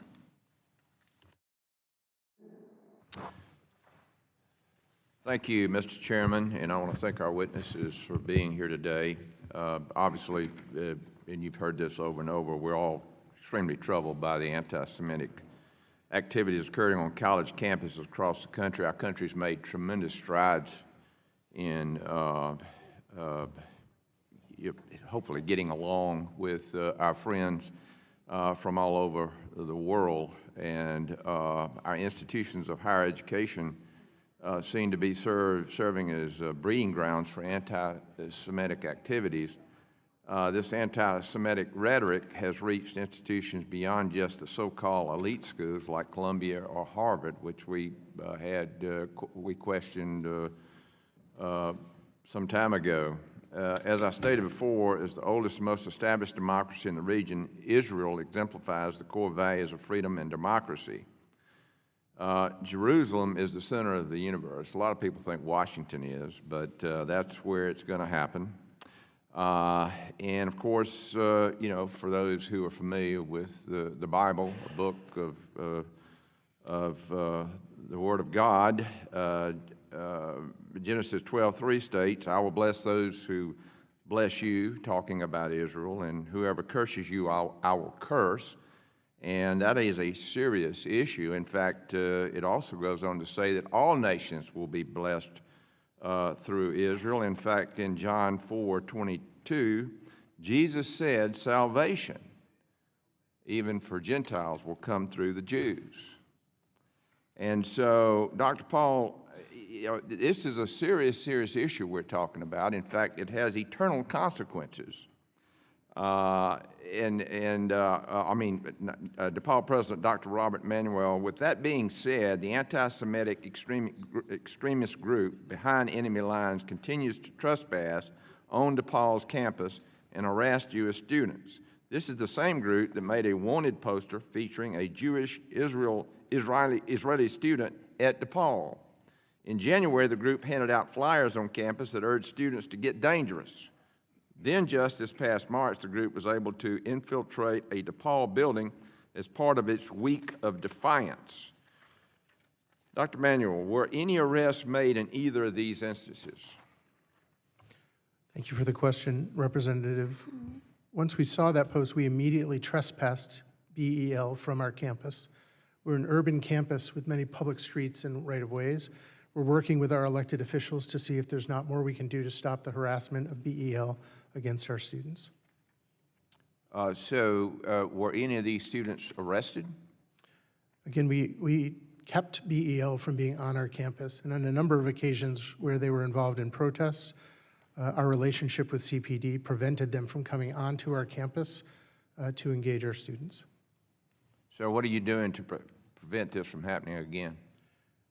We are training our public safety officers. We're working with the aldermen, the elected officials in our area, to see if we can't get broader protections in the public space. And we continue to report things like you mentioned in the social media, both to the FBI and to to Chicago Police. President Raymond, let's talk about restorative practices, a group to resolve disciplinary issues in your university. The directors of the group, Dr. Mon McHenry and Dr. Jill Stauffer, both publicly support the academic boycott of Israel. And Dr. McHenry is a member of the Haverford Faculty for Justice in Palestine, and in December 24 liked an Instagram post glorifying a member of the Popular Front of the Liberation of Palestine, a U.S.-designed terrorist organization with a history of murdering Jews, with the caption reading, "From the river to the sea, Palestine will be free. Would a Jewish student feel comfortable with Dr. McHenry leading restorative practice, giving her glorification of violence against Israel? Representative, we are committed to supporting our entire Jewish community. We are proud of it, and intersections with all aspects of our disciplinary processes are ones that I take very seriously. They must be done well. Well, it would seem that you would put into practice those things that, I mean, we're hearing, and it's been, the testimony is correct about what's going on these campuses, but, you know, the action that we're hearing, you know, like I said, we got to fix this. And so with that, I'll yield back, Mr. Chairman. I thank the gentleman. I recognize the gentleman from Utah, Vice Chairman of this committee, Representative Owens. Thank you, Mr. Chairman. It is really unfortunate that it's been over a year since our first hearing on anti-Semitism, a year and a half since October 7th, and we're still talking about rooting out anti-Semitism on our college campuses. The vision of our educational institutions from our very founding has been tied to the aspirations of our nation, stated in the preamble of the Constitution, to become a more perfect union. We are failing our kids. What are we getting instead? Students graduating with enormous debt, knowing nothing about our country's history, culture, vision, or sacrifices. Students who are angry, lacking common sense and common decency toward anyone who looks different than them or holds a different opinion. Our educational institutions become the feeding grounds for Marxists, an ideology that abhors our culture of faith, family, the free market, and wisdom through education. Young people who supposedly be our future leaders are being taught to hate America and hate Israel. And they have no shame in running around in gangs, hiding their faces as they burn and break other people's property. They intimidate, threaten, and attack people who they don't know because they've been taught to hate by their college professors. These cowardly bullies feel no threat about accountability because the adults in charge have empowered them to negotiate their anti-Semitic views on their terms. We're seeing too many words and too little action. As an observation, as someone who grew up in the Deep South, 1960s, Jim Crow Deep South, the KKK would have loved the environment that we're now seeing on too many of our colleges. And many of them would have graduated with honors. With our new administration, the majority in the House and the Senate, this is going to come to a screeching halt. Accountability is back. Dr. Raymond, Harvard's social honor code, which students are required to pledge to commit, states that the acts of discrimination, microaggression, and harassment, including and not limited to acts of racism, sexism, homophobia, transphobia, classism, ableism, which I have no idea what that is, tokenism, cultural insensitivity, discrimination based on citizenship status, discrimination based on religion, and discrimination based on natural origin, accent, dialect, or usage of the English language are devoid of respect and therefore, by definition, violate this code. First of all, Doctor, who made up this code? Who's the authors of this code of conduct? Our honor code, which is both governing our social action and academics at Haverford, is written by students and approved by students. Sounds like and I then take responsibility. Sounds like students that have been taught how to be Marxists, by the way. This part of this here is the uses of the English language. Is that now a form of discrimination? I see this in the code. The usage of the English language. What does that have to do with the code of conduct? We are actively revising that code to better meet the moment. All right. They also state that Haverford students commit to being actively anti-racist and particularly commit to rejecting anti-blackness, recognizing white privilege, challenging structures of whiteness and white comfort, and crediting the work of Black, Indigenous, and people of color, and especially women of color. So are Jewish people considered white privilege by chance? We do not tolerate any discrimination or bias at the college, and as I said, that code is under active revision. I would suggest that you put somebody in charge that are adults, all right? Because obviously this is from folks who've been trained how to hate, and now it's becoming a policy of the college, which should not be acceptable. Dr. Manuel, first of all, I'm impressed with the actions you're saying you're going to take. We look forward to following up on that.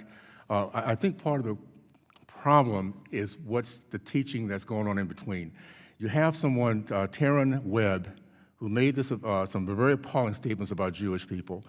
Says it's a historical fact that American Jewish immigrants have always been the foundational building block for white supremacist infrastructure in this country. He also said the state of Israel, much like U.S., is facilitating a white supremacist racial caste. Let me just say this, leadership has to figure out how to get rid of this rot within your colleges. It's great to say these great things, but if you have people that hate our kids and hate each other and teach that, it's not going to change. We'll have to address it on the federal level. We can't change it on your area. Okay, so with that, I'll yield back. I thank the gentleman. I now recognize the gentleman from Indiana, Mr. Messmer. Thank you, Mr. Chairman, and thank you for the witnesses for being here today. President Raymond, despite your opening statement that you condemn anti-Semitism, multiple Jewish students on the campus you preside over report feeling ostracized for the sole fact they're Jewish. Do you think Haverford still has an anti-Semitic problem? Representative, I know that the effects of what has happened at Haverford have been very concerning to me and to many of our Jewish students, staff, and faculty. It's been a troubling time for many of us, and we are working to combat anti-Semitism. Okay. Well, other than describing as it being anti-Semitic, how else would you describe a campus where a Jewish student wrote, the multiple classmates have refused to speak to me after learning I'm Jewish? Or how could you possibly interpret signs at a protest that say decolonization is not a metaphor? Those Harvard faculty and students participating in these acts are sending a clear message to the Jewish student body or any student with ties to Israel: you're not welcome here, and extermination of Israel and the Jewish people who have sought refuge there is our goal. This is a very serious matter. One student said they felt safer in Israel, which is a combat zone, than attending your school in the fall. They wrote, I'm scared, I'm not going to learn, and I'm not going to be safe. President Raymond, are you comfortable with Haverford driving away Jewish students who have been accepted admission, or are you going to establish more useless listening sessions and ad hoc committees while putting out bland statements approved by lawyers to cover your legal obligations? Is that really what Jewish students at Haverford deserve? What you read, Representative, pains me deeply. Those experiences of our Haverford students are not experiences that they should have on our campus or anywhere. And I commit to the work of this campus to making it a much more welcoming place for all of our Jewish students and staff and faculty. Thank you. Are protests calling for the genocides of Jews a violation of your university's rules or code of ethics? And if they are, and such statements are made, what is the repercussion for students or faculty that make them? Such calls are horrific and absolutely not acceptable anywhere in the world. No such calls have been made at Haverford College. Any such calls would be, of course, followed up immediately with all of our disciplinary processes. And what would that discipline be? The discipline would be what that process would eventually call for. All right. Dr. Manuel, how about at your university? If there's a protest calling for the genocide of Jews, what would be the replication for a student or faculty that made them? Thank you, Representative. Anybody who would make those kind of statements for the genocide or killing of anybody would be immediately brought in, put through our adjudication processes. The result could be anything up to and including expulsion. Okay. Dr. Armstrong, same thing? Yes, sir. Anyone calling for the death of any group or harassing or discriminating would be subject to discipline.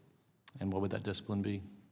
Well, for students, it could be suspension. It could be, if repeated, expulsion. And then we also have procedures for our faculty and staff that could result in discipline. Okay, thank you. Dr. Manuel, instead of checking IDs for protesters that are wearing masks, why don't you prohibit the wearing of masks for those that are protesting? Well, how is that part of their free speech rights? Thank you. We have people on our campus who are immunocompromised, folks who have religious beliefs. We wanted to accommodate that. We also wanted to prevent people from evading identification during critical moments on campus. What I mentioned in my ID masking policy that we adopted is part of the larger culture of creating accountability, the changes in our time, place, and manner, the additional 30% spend on our public safety, the bringing in of the ADL expert to help with Jewish engagement. Together, they represent a change to action in the way that we hold ourselves accountable to our community. Okay. Thank you, Mr. Chairman. Thank you for all being here, and I'll yield back my time. I thank the gentleman. I recognize the gentlelady from Minnesota, Ms. Omar. Thank you, Chairman. It is abundantly clear that the cynical work of the majority party on this committee is now being expanded and weaponized by the administration seeking to squash dissent. We are seeing the heavy hand of the state through this administration and the body being brought down against students and faculty for engaging in protected speech. We saw this in the case of Mahmoud Khalil, who on March 8th became one of the first student activists to be detained by ICE, despite not being criminally charged and despite the agents lying about having a warrant.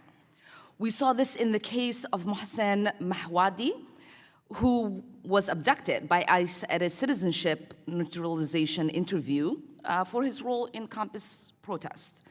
We saw this in the case of Romeza Ozturk, who was accosted in broad daylight by a group of masked and unidentified agents after writing a critical article in her student newspaper last year.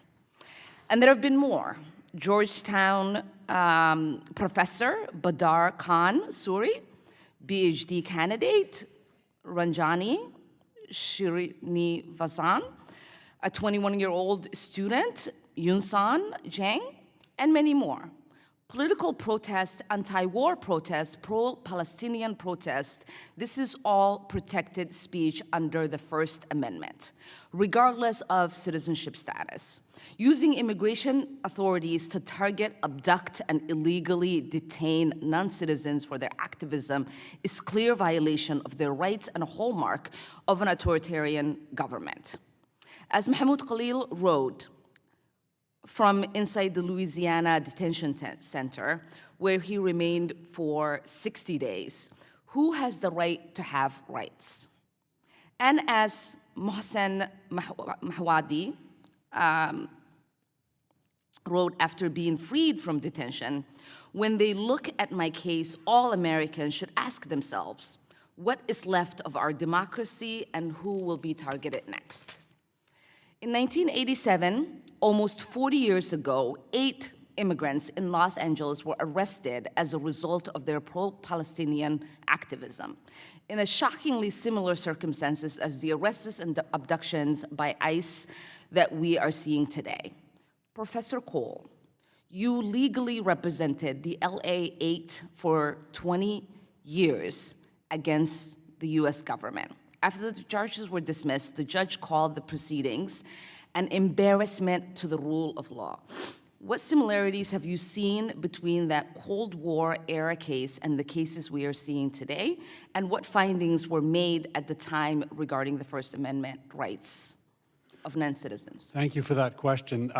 There are many parallels. The charges actually against the group of Palestinian students back then, the initial charges were being advocates of world communism. So the McCarthyism trope was used against them at that time. We challenged that provision of the McCarran-Walter Act in court, arguing that all people in the United States have First Amendment rights, whether you're a citizen or a non-citizen. The Supreme Court has said even corporations have speech rights because the First Amendment protects speech, not speakers. And the court agreed and struck down that provision of the McCarran-Walter Act, saying all persons, including foreign nationals in this country, have the same First Amendment rights.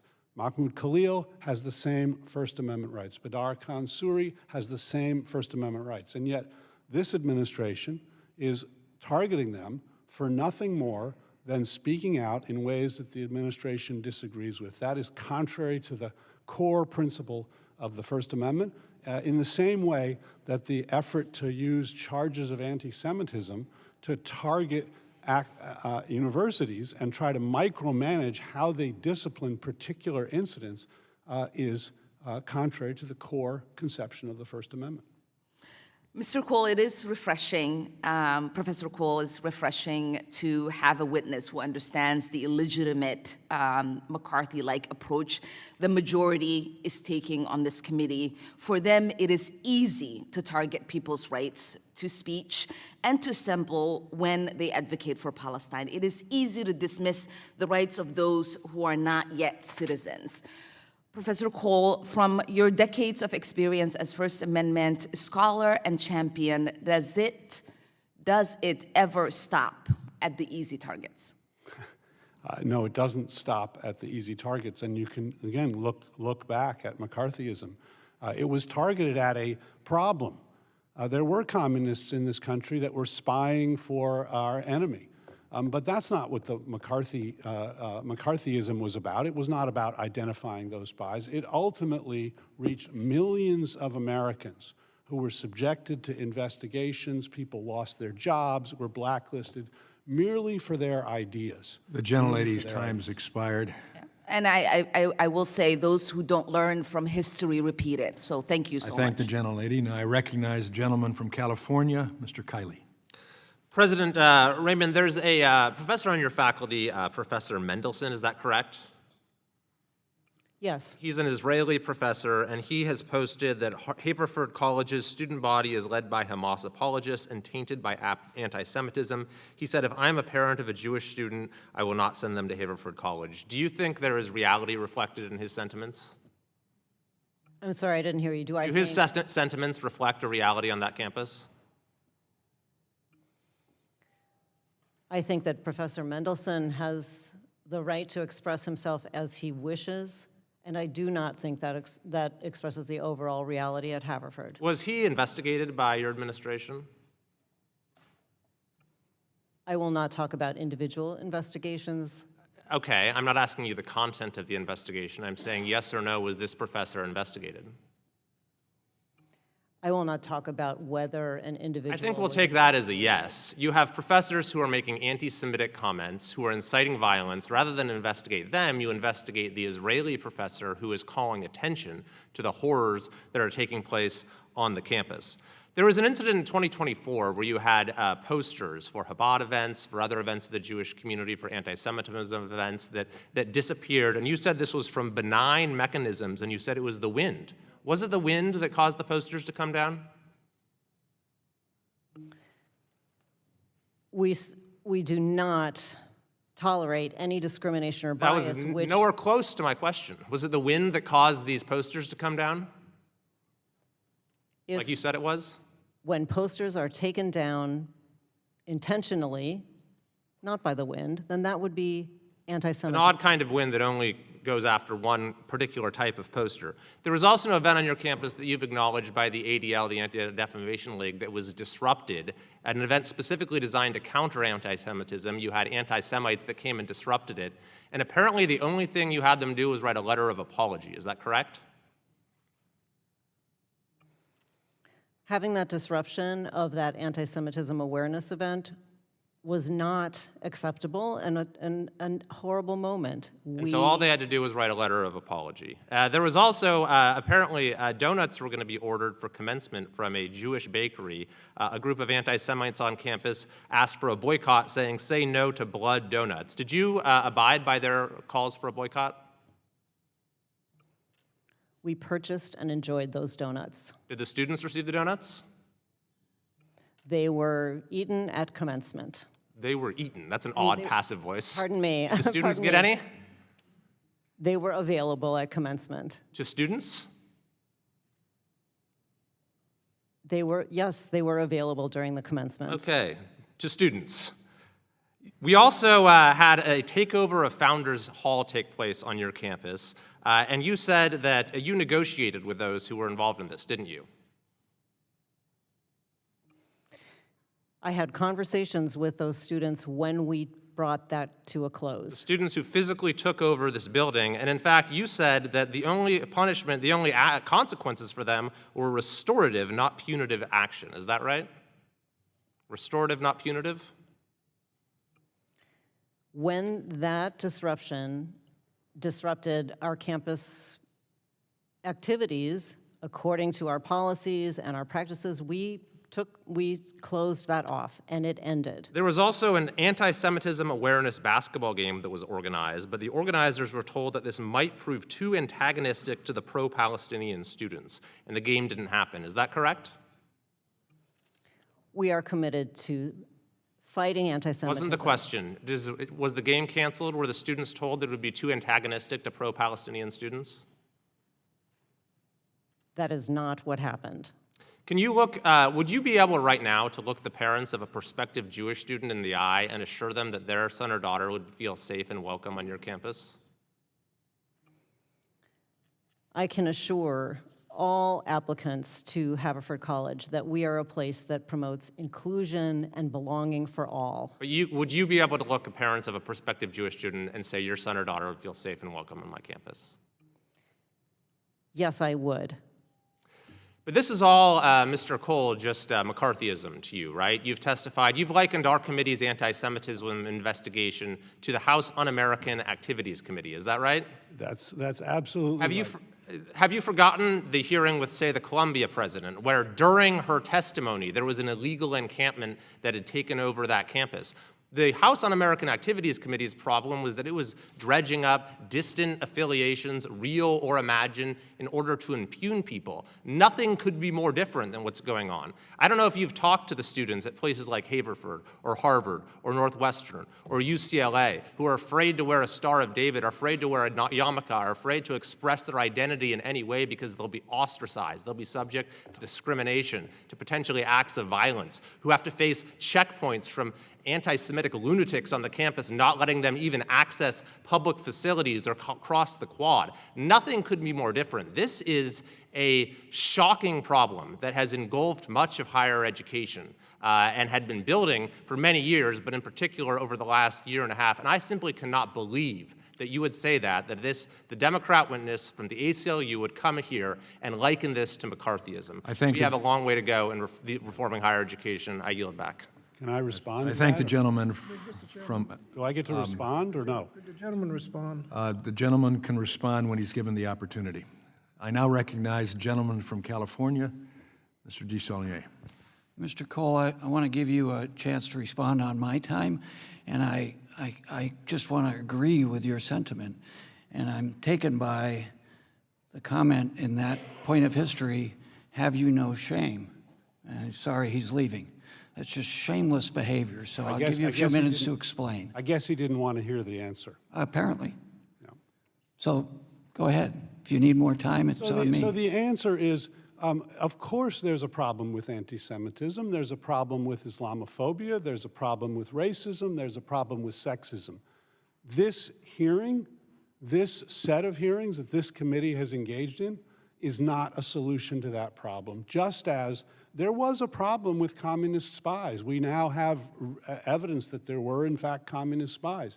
But the McCarthy era and the HUAC hearings were not about that. They were about bringing people in, condemning them, not looking into the facts, but making broad accusations. And I've heard that again here today, again and again, lumping together criticism of Israel, which is protected speech, with anti-Semitism. Criticism of Zionism, which is protected speech, with anti-Semitism. No effort to discern the difference between protected speech and discrimination. Our Constitution requires that we make that distinction. This committee has not made any effort to make that distinction. That's why I draw the comparison to HUAC. No, and I completely agree with you. And that comment to Senator McCarthy at that time, I think, is appropriate today. After all this, sir, do you have no shame? Because I actually think it makes a higher risk for violence on the campuses. Would you agree with exactly. And we did ultimately recognize that Joe McCarthy made a mistake, and I think history will show that this committee followed and repeated that same mistake. Absolutely, absolutely. I appreciate it. President Armstrong, I want to talk about what we've done in California and the University of California system that some of my colleagues are anxious to criticize. In your instance, as a member of the Transportation Committee, you're getting people out to help us spend that money that we did in the Biden administration to provide valuable resources to the economy and transportation. You have one of the highest returns on investment for students. When your graduates get out, they go out to work and make a good return on investment. So thank you for that, and you've done really good work on this instance. Mr. Chair, I'd like to ask unanimous consent to enter into the record 2 letters from students and organizations at Cal Poly, San Luis Obispo, which speak positively about President Armstrong's leadership and atmosphere the school has created for Jewish students. I'd ask unanimous consent, Mr. Chairman, to submit those to the record. Without objection, it'll be submitted. So can you follow up on your work with local police who have jurisdiction over this at Cal Poly that's been successful to protecting all of your students, particularly Jewish students? Yes, thank you for that question. We work very hard to make sure all students have a safe learning environment. We want to make sure they're free from harassment and discrimination, but we also balance that with free speech. So our university police partner with off-campus, the city police, in a very positive way. First, we make sure that our students who have invited speakers or departments, that it is done properly and everyone is safe. So that's with our time, place, and manner rules. And then we have a great relationship with the city. That they provide aid. We also support them. So I appreciate that question. Thanks. Mr. Cole, I want to ask you a question. In the area I represent, Region 9 in San Francisco is being cut back, all the departments, but the Department of Education. So its ability to defend vulnerable students. Could you speak to that? If you don't have the staff in the regions, what does that do to potential violence or protections for interest to the disabled community? Well, it decimates the ability, the real ability of government to try to protect Jewish students. And if this committee really cared about Jewish students, it would be condemning the Department of Education. It would be bringing in the secretary, as I suggested earlier, and saying, why are you cutting in half the Office of Civil Rights? We have a problem with anti-Semitism. We have a problem with racism. We have a problem with sexism. Let's deal with the problem. But instead, the committee brings in presidents, dredges up allegations that have not been determined to be true or false, and just throws them out as if that's somehow solving the problem. It's not solving the problem in any way, shape, or form. What would solve the problem? The gentleman's time has expired. Calling the Secretary of Education here. Thank you. This has been hard to sit through. And for all the Jews that are out there, I want to apologize to you because it's been tough for me listening to a lot of the repulsive and repugnant commentary that's been made both in those asking questions and those answering them. But God puts us where he wants us to be. My 17-year-old this morning told me to wear my kippah, which I don't do often, but that may change, in honor of all of the students at these campuses that don't feel safe to wear it themselves. And for anyone who doubts my commitment to fighting on these issues, no matter what side of the aisle they're on, they can go talk to the 2 chairmen of the board and the 1 university president in Florida who no longer have their jobs because of me. So I encourage you to keep that in mind when you answer my questions. I think we heard a lot of lip service here. And Mr. Cole talked about the importance of free speech and equal access to education. So I'm going to start with those questions with Dr. Raymond. Dr. Raymond, and I encourage you, this may be happening right now. If a student is on your campus right now with a sign that says, "No blacks on campus," what will happen to that student? Representative Fine, I first want to say that I don't want to hear that. I want you to answer my question. A student on your campus right now, walking around campus saying no blacks on campus, what will happen to that student? They're just allowed to walk around. Good job. Free speech. We love that. Is that what would happen on your campus? no, Okay, good. Would they be invited to go get an education somewhere else, which is what I hope the answer is? it would be the same as someone who is inappropriately Would they and be repugnantly- kicked out of campus if a student walked around your campus saying no blacks on campus? Or would we like sit around a drum circle and talk about how great it is? What would happen? Would they be kicked off? Or is that free speech at Haverford College? No blacks on campus? Representative Fine, there is no room for discrimination or But there hate is room, at because at your Haverford. campus, in front of you, at a protest, students held up a sign saying no Zionists on campus. They said, and there was no consequence for that, and you were at that event, and it happened on September 30th, 2024. You were there. My second question I'm going to go to, do you believe the Jews are responsible for COVID? Is that some sort of conspiracy that we came up with to go after people? The Jewish students on your campus and professors were responsible for COVID and it was like unleashed on people? Is that what you believe? Of course it's Okay, not. then why did you say when a group, a terrorist group, wanted to have a presentation called COVID in Times of Genocide, how Israel uses COVID as a tool for settler colonialism in Palestine, your response to that name was that it was thoughtful and considerate. See, we can talk about what other people did. I'm interested in what you did, and in both of these instances, you're the one that did it. So do you think that title, COVID in Times of Genocide, how Israel uses COVID as a tool for settler colonialism in Palestine, was that thoughtful and considerate? Do you still believe that today? I did not say that about that title, and I do not believe that today. And Zionists are welcome on our campus, and Zionists are Jews and not Jews. And to go back to your other point, we do not tolerate discrimination against. Well, then let's get on to that. Since Zionists are welcome on your campus, we will now talk about a professor that is on your campus. And I may actually give some of my time to Mr. Cole on this one, because he talked about equal access to education. You have a professor named Guangtian Ha, and I apologize, who said in August of 2024, the only way to deal with Zionists is to stop talking to them and refuse to let them waste your time. Now, I don't know what Professor Ha teaches, but I would assume there are some students in his class that are actually Zionists. So would it reduce their access to education if their professor publicly says, I should stop talking to Zionists and I should not waste my time on them? How is that acceptable on your campus? Discrimination of any form is not acceptable. Okay, so does he still work on your campus? Does he still work there? Yes, he does. He does. And he also said something that said, the state of Israel must be dismantled and society denazified. Zionism is Nazism, is fascism. Zionisms are racists. And that's okay. And you can continue to work on your campus when you make those statements. That's okay. Keep the job. Those statements are repugnant, and I do not defend those statements. But you do, because here's the last one I'm going to do. You had a graduate student. Let's see if I can find it here. You had a graduate student who, before he was hired, made a statement. Can I find it here? The problem with your places, there's so many. October 7th, 2023, you had a visiting assistant professor write, October 7th was a beautiful sight to wake up to this morning, end quote. And after this person made this statement, your school offered them another position in June of 2024. Why would you hire someone who says that October 7th was a beautiful sight to wake up to? Why would you hire that person? I am very sorry that I had someone on the faculty that would espouse those kinds of views. Good, you can go back and you can fire him. I yield back the balance of my time.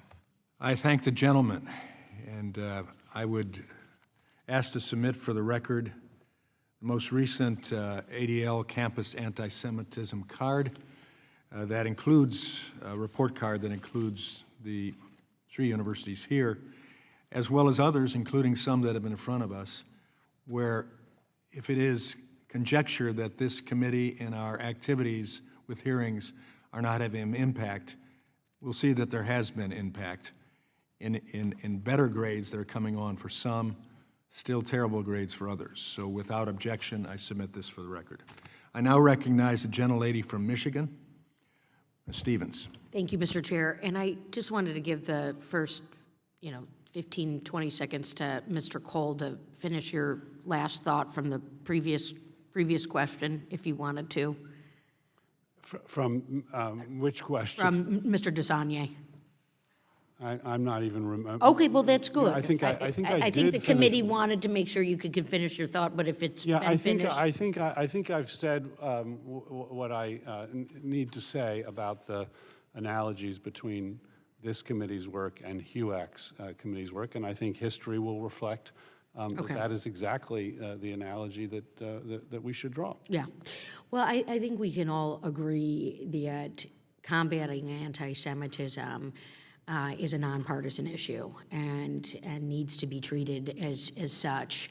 And this is now the fourth or fifth committee hearing that we've held on this topic of anti-Semitism on our college campuses. And I don't believe it is a false obsession. We know in the United States of America that we have rising anti-Semitism, and it's actually exploding. Dr. Raymond, it was nice to hear you say that Zionists are welcome on campus. Whether a Zionist is a Jewish student or a non-Jewish student, that is important to hear, that is important to say, and even displaying that more prominently, I think for all of you, it would be certainly welcome. I am myself a Zionist, and I am not Jewish, and I am proud of that designation. Now, there might be some people who are not Zionists, and maybe you're going to say that non-Zionists are welcome as well. Anti-Zionists are welcome. And one of the challenges that those of us who have studied this issue have come across is that while it might sound good to say that non-Zionist, anti-Zionism isn't anti-Semitism, we haven't yet really seen that exist. And so we want to be very careful with embracing this modality of thinking that is anti-Zionism that very quickly bleeds into anti-Semitism. And the other thing that we want to respect and recognize is universities as places of free thought and deep thinking. I myself have a master's in philosophy. I did graduate this century, that's nice. But in a different time, where this level of anti-Semitism wasn't at its boiling point. And we're having experiences from the Jewish community in particular, even pre-10/7, where we knew it was difficult for students Jewish students to be on college campuses. And after 10/7, it became, on some of the campuses, very difficult. And students, we had testimony in another, it was a type of hearing that we had, where a student said he's wearing his yarmulke, was raised by a single mother in Brooklyn, openly Jewish, had never been to Israel, and is now being attacked on his college campus. We all have to ask ourselves why that is happening. And we have to do the work to make sure that doesn't happen. Now, I also want to devote my energy and my time as a member of Congress who cares. I'm a co-chair of the Anti-Semitism Task Force, so I do deeply care about this issue tremendously. And I'm going to reflect on another period of hearing that we had where we shared the mental health resources that get made available to college campuses. And we had a couple of terms ago, when the Democrats were in the majority, a hearing about this. And we were going to allocate more mental health resources onto college campuses. And a colleague from the other side of the aisle put in an amendment that said if you're gay, you can't access these mental health resources. Now, I don't know why that would happen. I don't know why that was a vote we had to take in this committee hearing. And I found that really biased and lacking in inclusion. And so to your point, Mr. Cole, about taking very seriously what our colleges need to combat hate, to combat anti-Semitism, we need a civil rights office and we need a functioning Department of Education. And so thank you to everybody in the audience who's here as well wearing their yellow pins. I'm also the co-chair of the Hostage Task Force. We need to bring the hostages home. We need to see this war come to an end, and Hamas needs to surrender. With that, Mr. Chair, thank you. I yield back. I thank the gentlelady. Now I recognize the gentleman from Missouri, Mr. Onder. Thank you, Mr. Chairman. Thank you to the witnesses for coming to the committee today.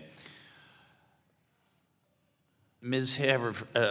President Raymond, as you mentioned in your testimony on September 30th, 2024, the Anti-Defamation League held a presentation on Haverford's campus entitled Antisemitism 101. Unfortunately, many of your students decided to disrupt the event, for example, by chanting through a megaphone, "From Gaza to Lebanon, Israel will soon be gone," banging pots and pans, and holding signs with statements including "No Zionists on campus."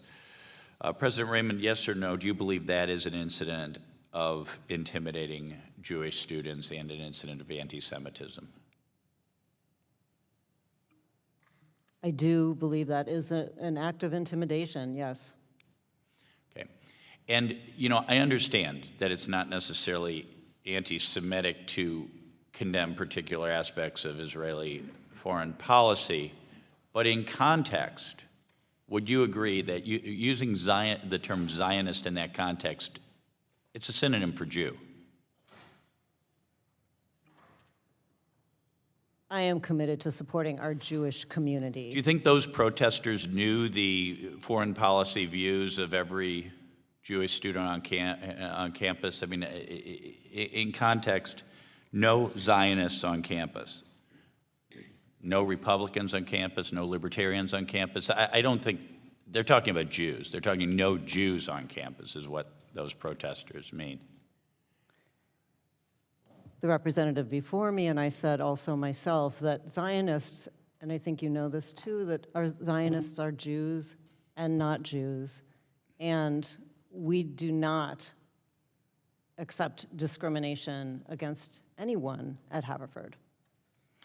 Were any students involved in that incident disciplined? Were any expelled, suspended, or otherwise subject to discipline? We did put through discipline some of the students that were involved in disrupting that event. And we learned from that event to have clearer policies, which we now have, on what it means to disrupt through noise outside an event.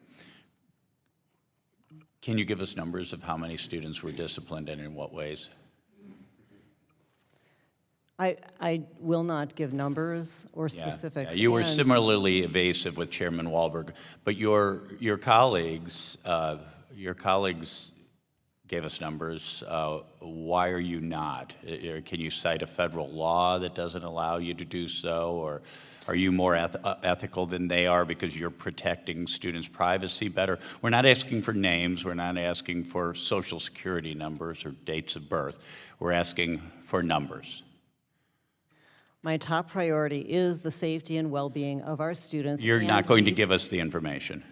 We follow all of our disciplinary practices, which can, depending on what has happened, result in suspension or expulsion when appropriate. So, President Raymond, last year, when Jewish community leaders pressed Haverford DI Administrator, this is Nikki Young, VP for Institutional Equity and Access and Professor of Gender Studies, when they asked her about the anti-Semitic climate on campus, she is quoted as saying, "Blacks and gays have in the past not felt safe on campus. It is now the turn of Jewish students to experience that feeling." Were you aware of her making that statement? That is not a statement that she made. She didn't. No, she didn't. And that does not sound like the Dr. Young that I know, who is committed against anti-Semitism, as am I. If someone made such a statement, should they be fired? We follow when any such statement that is discriminatory. If someone or made biased, such a statement, should they be suspended? we would follow our practices and have as a consequence an appropriate outcome. If such a statement was made, should they be fired, suspended, or disciplined in some other way? Are such statements unacceptable at Haverford? Statements of discrimination and harassment are unacceptable. Fine. I suppose it's your First Amendment right to be evasive, but it's also our right to decide that such institutions are not deserving of taxpayer money. Thank you. I yield back, Mr. Chairman. I thank the gentleman. I recognize the gentlelady from Pennsylvania, Ms. Lee. Thank you, Mr. Chairman. Our nation is undoubtedly at an inflection point, politically, culturally, socially. And college campuses have always been the place where those tensions collide more visibly and more profoundly than almost anywhere else in our country. And it's precisely because of that role that these institutions play in our society. Throughout history, college campuses have been the places where worldviews, politics, cultures meet. Students are introduced to ideas and thoughts, some they accept and agree with, and others they vehemently disagree with, but it's where they encounter ideas that test their values, where they're pushed out of their comfort zones, and where they begin to define not just what they think, but who they are and who they want to be. Some of the most transformative movements for justice in this country were ignited by students on college campuses, from the sit-ins of the civil rights movement and the anti-war demonstrations to campaigns against South African apartheid and the many other student-led movements for racial, gender, and economic justice. Those movements didn't just happen to take place on campuses. They happened because of what those campuses seek to foster: spaces for critical thinking, opportunities for students to learn, to meet with diverse people, to be empowered, and to question existing social and societal structures. Students won't get everything right, and we should all unequivocally say that anti-Semitism, anti-Blackness, Islamophobia, homophobia, and any form of hatred are not acceptable ways to engage on a college campus, in movement spaces, in activism, or in any other existing place in our societies. Students won't get everything right. And we should also say unequivocally, but we should also recognize that discomfort is sometimes having your worldview questioned, and it's sometimes conflated as being a threat to safety. There are differences. We all have a right to critique and disagree with the policies and actions of governments. It is in the Constitution. Students have a right to protest and advocate on behalf of Palestinian existence, rights, and self-determination, just as students have the right to protest and advocate on behalf of Israel. But now, that tradition of protest, academic freedom, and the core principle of free speech is under attack, not genuinely in the name of safety or student well-being, but under the guise of control used to suppress the voices of marginalized groups and criminalize dissent. The colleges and universities before us today have a dual obligation to both ensure the safety of their students from anti-Semitism and all forms of hatred, while allowing critical discourse to continue. Suppressing students' right to protest is an entry point for the erosion of civil liberties, and that's how democracies die. And that brings us to why we're here today. The majority in this committee convened us because they, even if people who really are impacted by this, but they are further villainizing higher education while using Jewish students and anti-Semitism as a scapegoat. So I have a question. It is imperative that we create a campus environment that is diverse, inclusive, safe, equitable, without compromising free speech and academic freedom. Mr. Cole, do you agree that universities can and must do both? Absolutely. They can and must do both. In some instances where there are state universities, they are compelled by the Constitution to respect free speech and not treat every anti-Semitic comment as discrimination, because most of them are protected speech.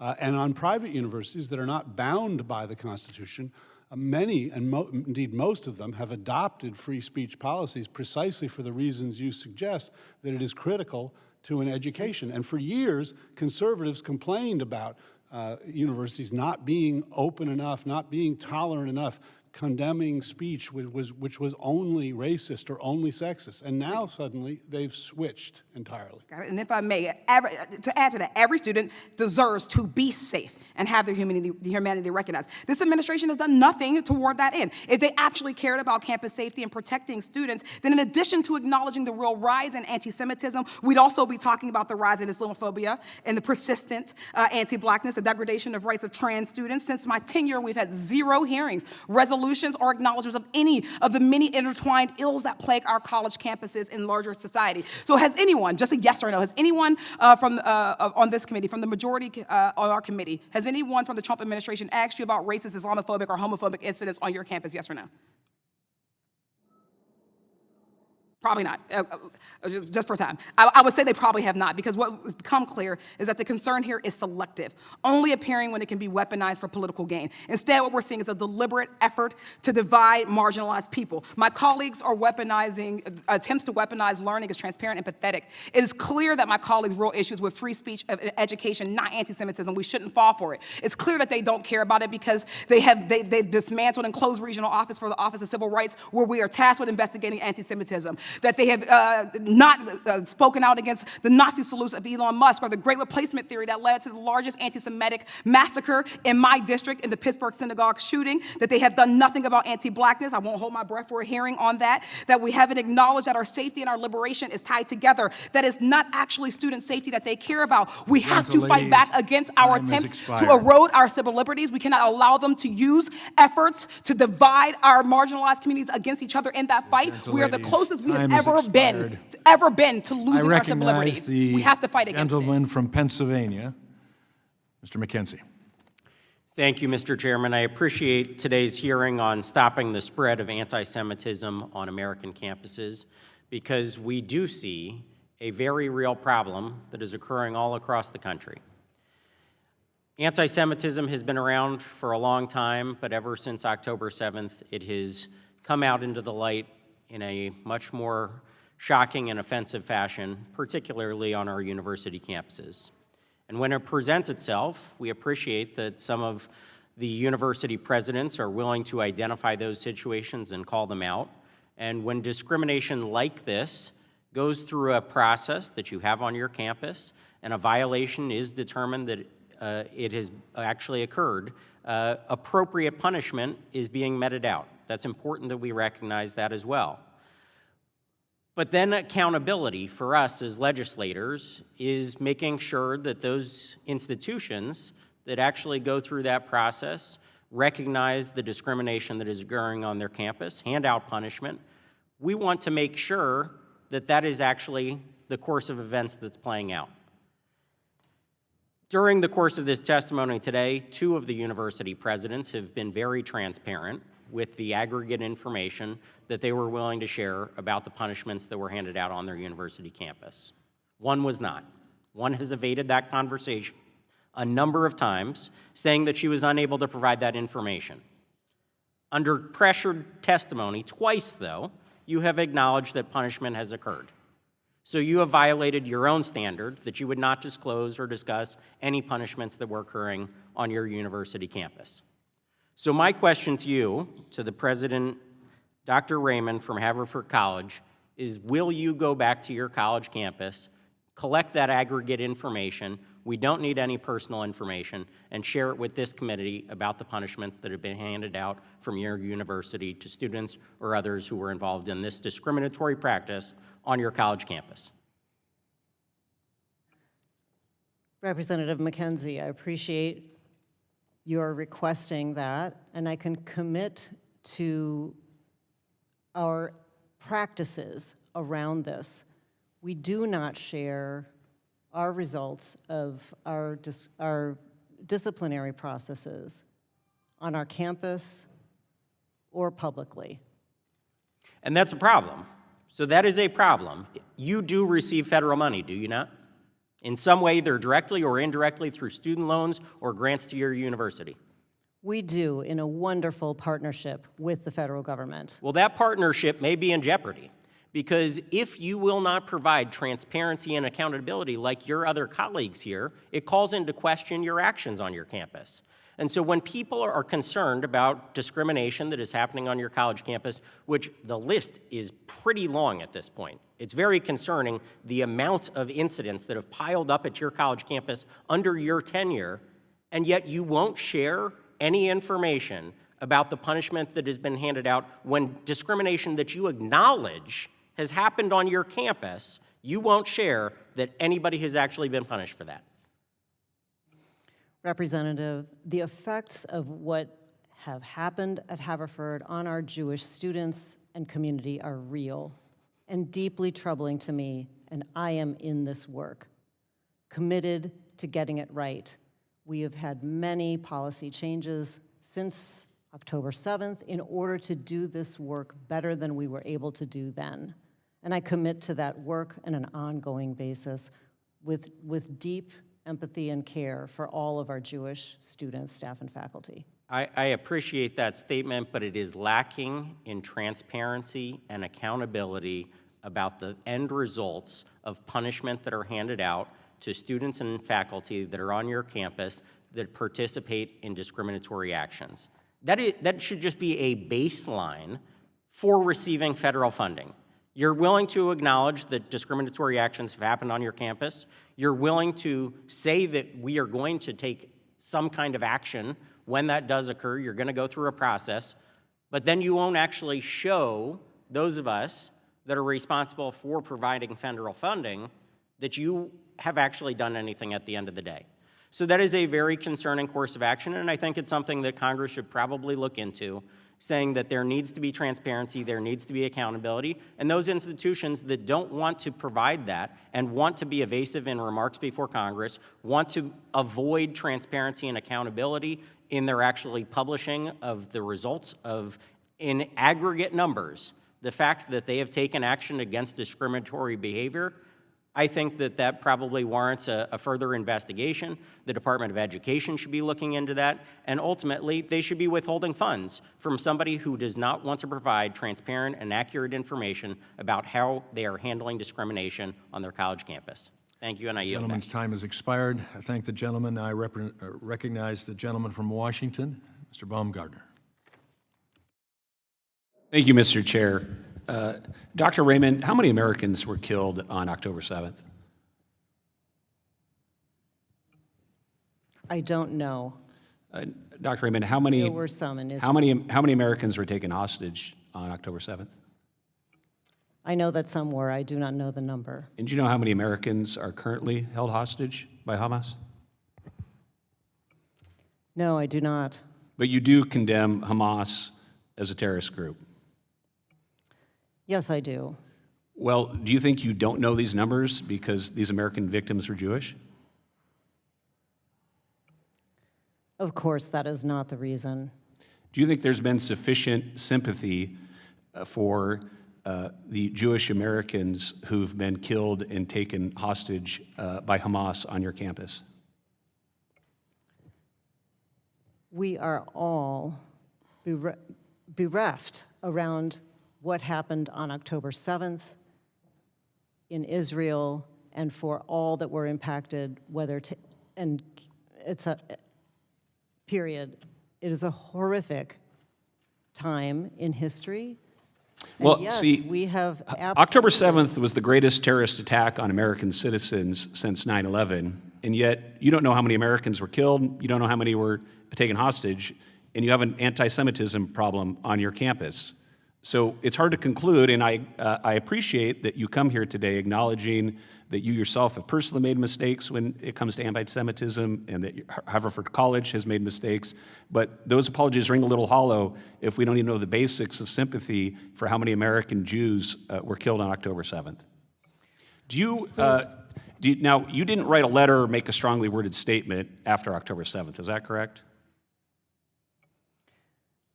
I would like to say to your last question, my empathy and my deep sorrow is to all of the victims of that day. You asked me questions about Americans. Did you make a strongly worded statement or something written after the attacks of October 7th? Yes, I did. You did. And you also made, I want to question whether you actually understand what anti-Semitism is. Could you define anti-Semitism? Anti-Semitism is hatred of Jews. Okay. Now, you did issue a statement very quickly after the protests and riots of January 6th, did you not? I did. You did, and in those, you later. described specifically the protesters on January 6th as being anti-Semitic. And in that same statement, did you not? I can read it to you if you'd like me to.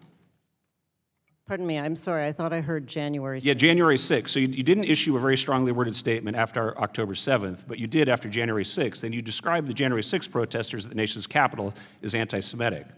And in that same statement, you also said that Black Lives Matter is a peaceful organization. Is that true? Do you see Black Lives Matter as a peaceful organization? I think that I am being misquoted by what you said. I'll read it to you. It says, incited by the president's words and parading explicitly anti-Semitic symbols, these rioters violently attempted to add another obstruction to the presidential election. You also said, many have noted the conduct of the Capitol Police and the contrast to the aggressive treatment of peaceful assemblies of Black Lives Matter protesters. So is Black Lives Matter protesters, Black Lives Matter a peaceful organization? It is a nonviolent organization. Was there any anti-Semitism exhibited by Black Lives Matter? I am not aware of that.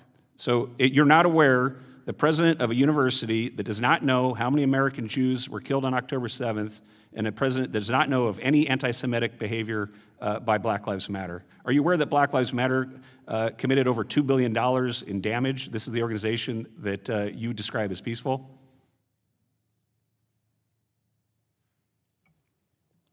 Representative, I may not know those facts that you have asked me about, and what I do know is that as president of Haverford College, I'm committed to creating... See, what I think is that your apology rings hollow. I think it's politically convenient for you now to come cap in hand to when folks like Republicans are serious about anti-Semitism and you have federal funding on the line, you'll come here, and yet in your background, you have displayed behavior failing to significantly condemn the attacks of October 7th, not as a university president at a prestigious university, not being aware of the suffering that American Jews have suffered perhaps because they are Jewish, and then describing an anti-Semitic group like Black Lives Matter as a peaceful group, when anybody who even had turned on the television and watched the news knew that they were committing billions of dollars in damage and violence across this country and that they have deep anti-Semitic roots. I yield back. I thank the gentleman. I recognize now the gentleman from Wisconsin.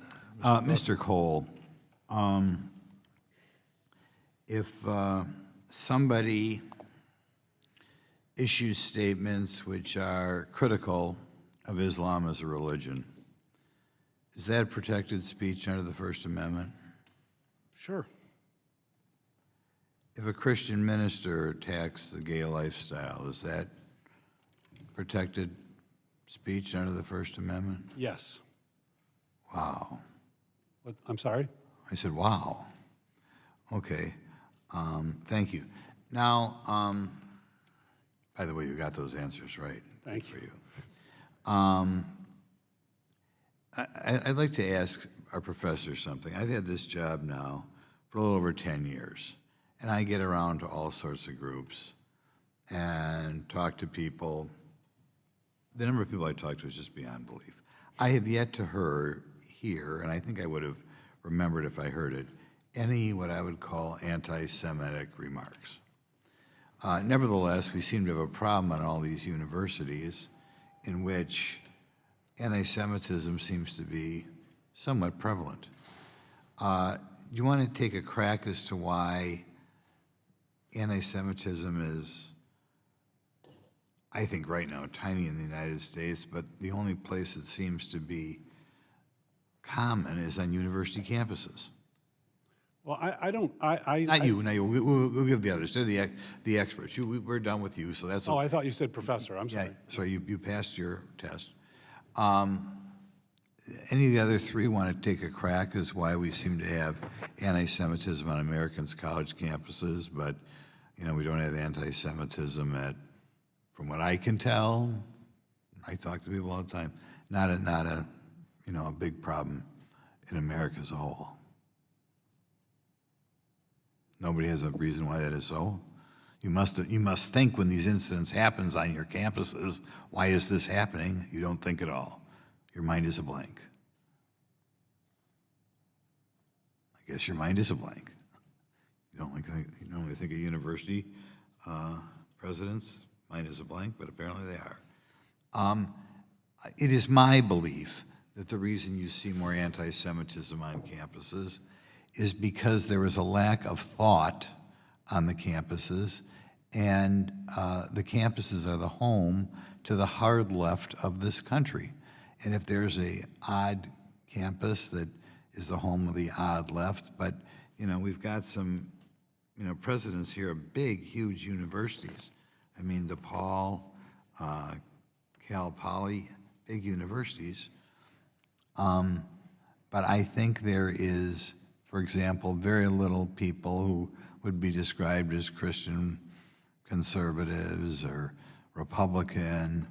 And I think that the Zeitgeist of the more liberal element right now in this country is including anti-Semitism or a bizarre obsession with protecting Hamas. I guess I'll put it that way. Do you feel, do you say if you had to take a shot, we'll start out with Miss Haverford here, or Miss Raymond, Dr. Raymond. Do you have a crack of your professors?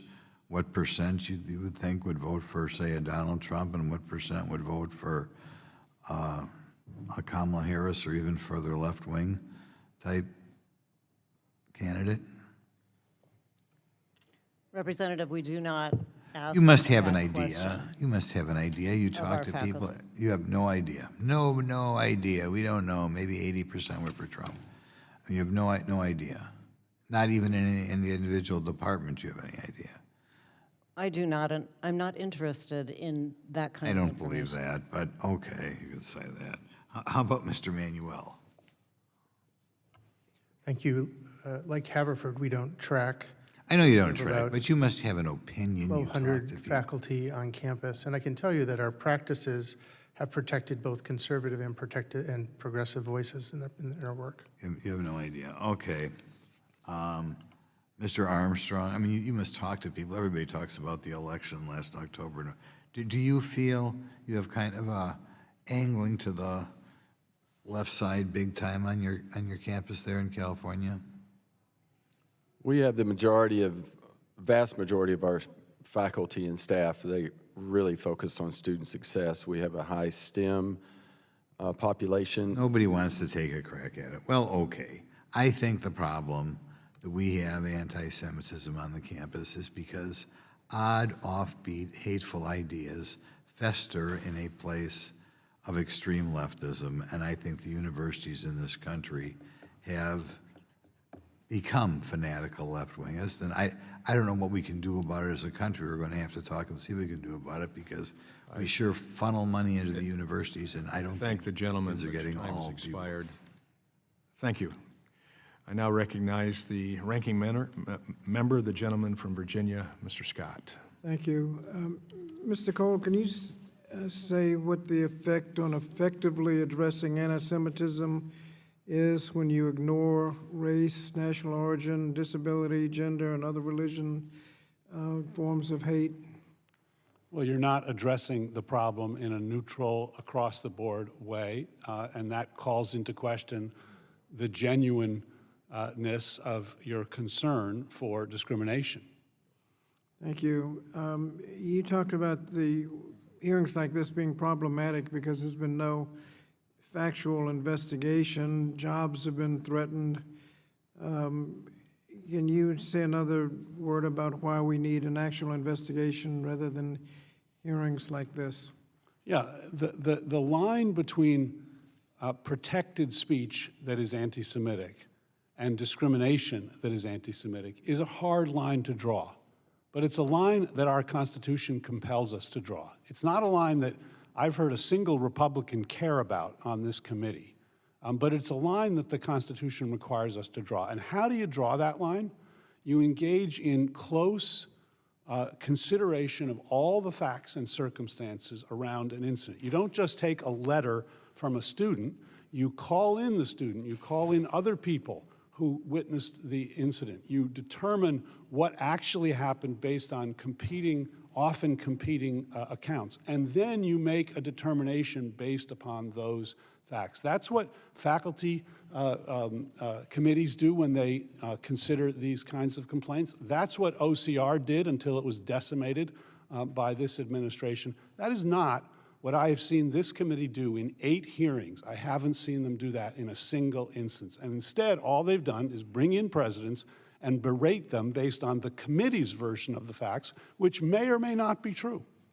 Thank you. And you've made the point that you have complain and blame without facts to cut back on Office of Civil Rights. Are you familiar with the Community Relations Service at Department of Justice? Absolutely. How could they be helpful? They're helpful because they were designed to affirmatively, proactively get at discrimination by getting people to work together, by supporting, not by prosecuting, but by going in and affirmatively supporting areas and communities where there is division. That's what we need. We don't need, speechifying by Republicans. We need actual efforts on the ground to deal with the problem. And of course, that's under attack, and in the president's budget, it seems to be left out. Absolutely. I would ask the presidents, the first question that was posed to you was something along the lines of, insofar as each of your campuses are hotbeds of anti-Semitism, can you give us some statistics? I forget what the rest of the question was.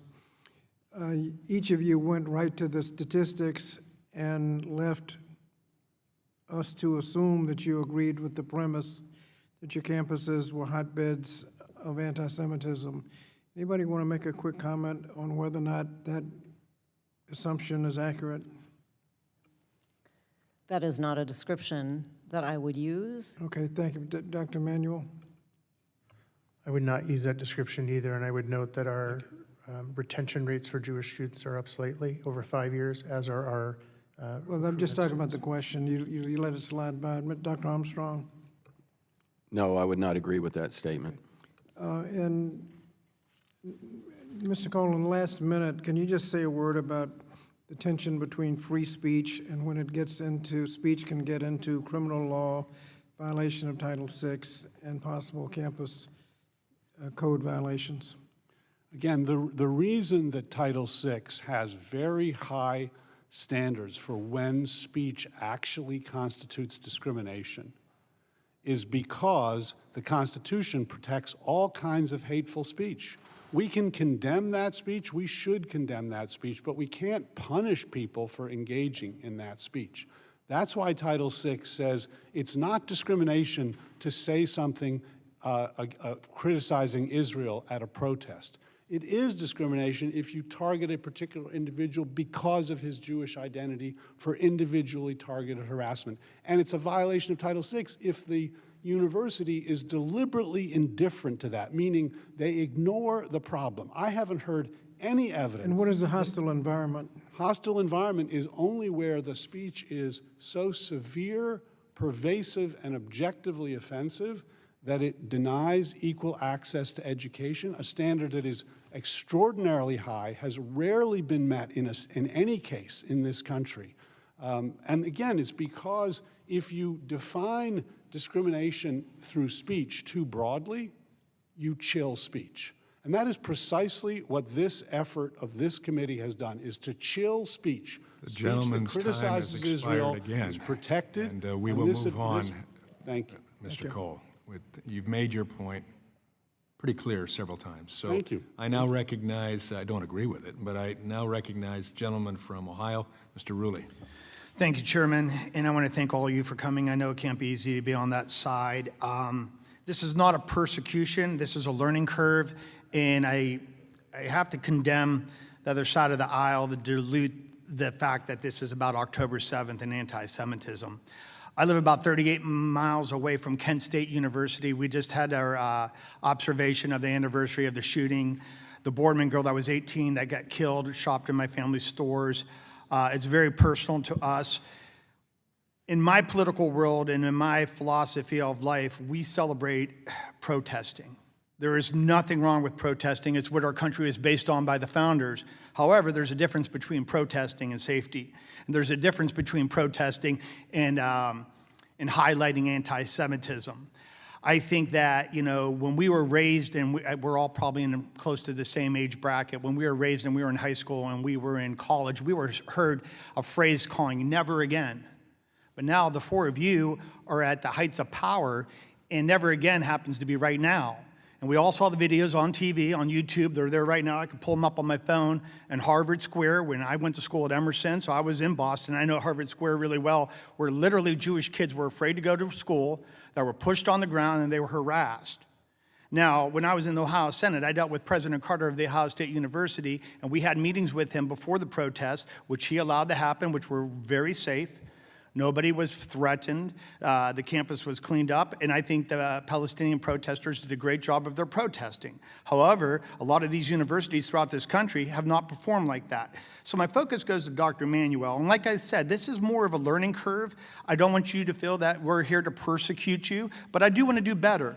So when we look to Mr. Manuel, and we look at your university, and we look at the reflection on it, police reports have that 17-day encampment was allowed with over 1,000 submitted complaints, including reports of safety concerns, harassment concerns, threat of violence to Jewish students, and even several death threats. Individuals allegedly threatened to slit the throats of Jewish students supporting Israel. Allowed faculty members, if I'm saying her name right, Leila Farah, who supported the release of a terrorist that killed people in Jerusalem, and to serve as an advisory to SJB. Did not clear the encampments till 5 days after negotiations with the leaders broke down. Having said all that, what would you do different? And from the heart, how can we do better? Because I think, hey, listen, we all have concerns for everyone that goes to your school, both, if they're pro-Palestine or if they're pro-Jewish. But how do we do better? How do we make Jewish kids feel safe to go to your school in the future? Thank you for that question, and I appreciate the time to explain. We needed to do better. In our review, we understood that the length of time of that encampment created dangers. The numbers that you referenced in the end was a website that I released to show the community the dangers of what were happening in that space. We worked with, after the fact, we worked with the Jewish United Fund, with Chicago's Metro Hillel, and with many of our own Jewish faculty, staff, and students to understand how we could be better at creating a culture of compliance. This included creating a Jewish alumni group, a Jewish faculty staff alliance, working on time, place, and manner restrictions, figuring out that we need to do training using that data in that website to help people understand the modern interpretation of anti-Semitism. I admit thoroughly that we could do better, and I know that with our changes today, the results of a future encampment would be different. I would also end, if you give me the time, to say, since that moment, we have prevented overtakes of our campus by outside protesters, and we have a better sense of how to manage the balance between the protest and the safety and the welcomingness of our campus. I truly respect and appreciate that response. And with that, I yield my time back to the chair. I thank the gentleman. And I thank the panel for being here today. It's not whether we agree or disagree. It's the fact you're here. We appreciate that fact. It's been long. It's been arduous. It's been emotional. But it has been purposeful. And I'll get to that in my closing statement. But now I recognize the ranking member, my friend from Virginia, Mr. Scott, for his closing remarks. Thank you, Mr. Chairman. Comments have been made about whether or not this is just happening on campus. I'd like to enter into the record a press release from the ADL entitled U.S. Anti-Semitic Incidents skyrocketed 360% in the aftermath of the attack on Israel according to the latest ADL data. The release makes it clear that the majority of incidents that the ADL tracked, over 75%, happen in places other than college campuses. And also, I'd like to enter into the record an NBC News article, quote, January 6th rioter in, quote, Camp Auschwitz, unquote, hoodie, sentenced to 75 days in prison. Without objection, the articles be Thank you, Mr. accepted. Chairman. Thank you, Mr. Chairman, and thank our witnesses for being here today. Today marks the 8th time the committee has held a hearing on anti-Semitism since October 7th, yet in all that time there's been no concrete action to actually protect any students from discrimination. Despite my multiple requests in that time, we've held no hearings on other forms of hate and discrimination, such as racism, Islamophobia, sexism in violation of Title IX, homophobia, or challenges of students with disabilities, all of which also pose major problems for students. So here we are again, complaining about the problem without offering real solutions. All the while, the administration ignores due process and takes a chainsaw to the Office of Civil Rights, the very office responsible for investigating and addressing anti-Semitism, and putting the Community Relations Service at the Department of Justice also on the chopping block. That could be very helpful under these circumstances. Our priorities must lie with the students. The Trump administration's dismantling of the Office of Civil Rights and relentless attacks on institutions of higher learning will not make students' lives better, and students will pay the price of these cuts as schools struggle to function without federal funding. Just like us, in the last 7 hearings, I'll reiterate, physical violence or verbal harassment directed towards students should not be tolerated. And that said, college campuses have always been venues where individuals can debate difficult topics, or you might hear opinions which you disagree. It is vitally important to protect the sanctity of free speech and ensure that students do not suffer from discrimination. And that's a difficult balance to achieve, and that's why dedicated investigators are key to keeping campuses both free and safe. As Professor Cole said in his written testimony, we must tolerate offensive speech even when listeners experience it as deeply harmful, because giving government officials to determine whose views can be heard and whose should be silenced is a greater danger. No one should be discriminated against for who they are or how they worship, but ignoring due process and undermining the future of higher education will only make things worse, and it does not make Jewish students or anyone else on campus safer. So thank you, Mr. Chairman, and yield back. I thank the gentleman. Let me state for the record, and I wish some of my Democrat colleagues were still here to hear me say this, I oppose discrimination of all kinds. Anti-Semitism, racism, sexism, discrimination of all kinds. And I believe this committee will stand in that same light. But we're here today talking about anti-Semitism that has wrapped up multiple college and university campuses. And it's not just speech. I support free speech and always will. But free speech sometimes leads to the results of actions, and that is why we're here today and the 8 preceding times.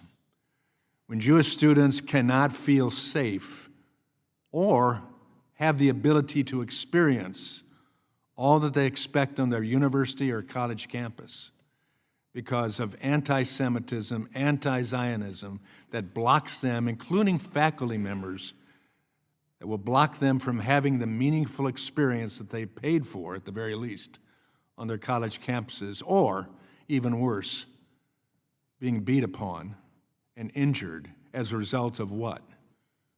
Being a Jew. That's what we're talking about. That's what these hearings are for. They're not for free speech. We believe in that.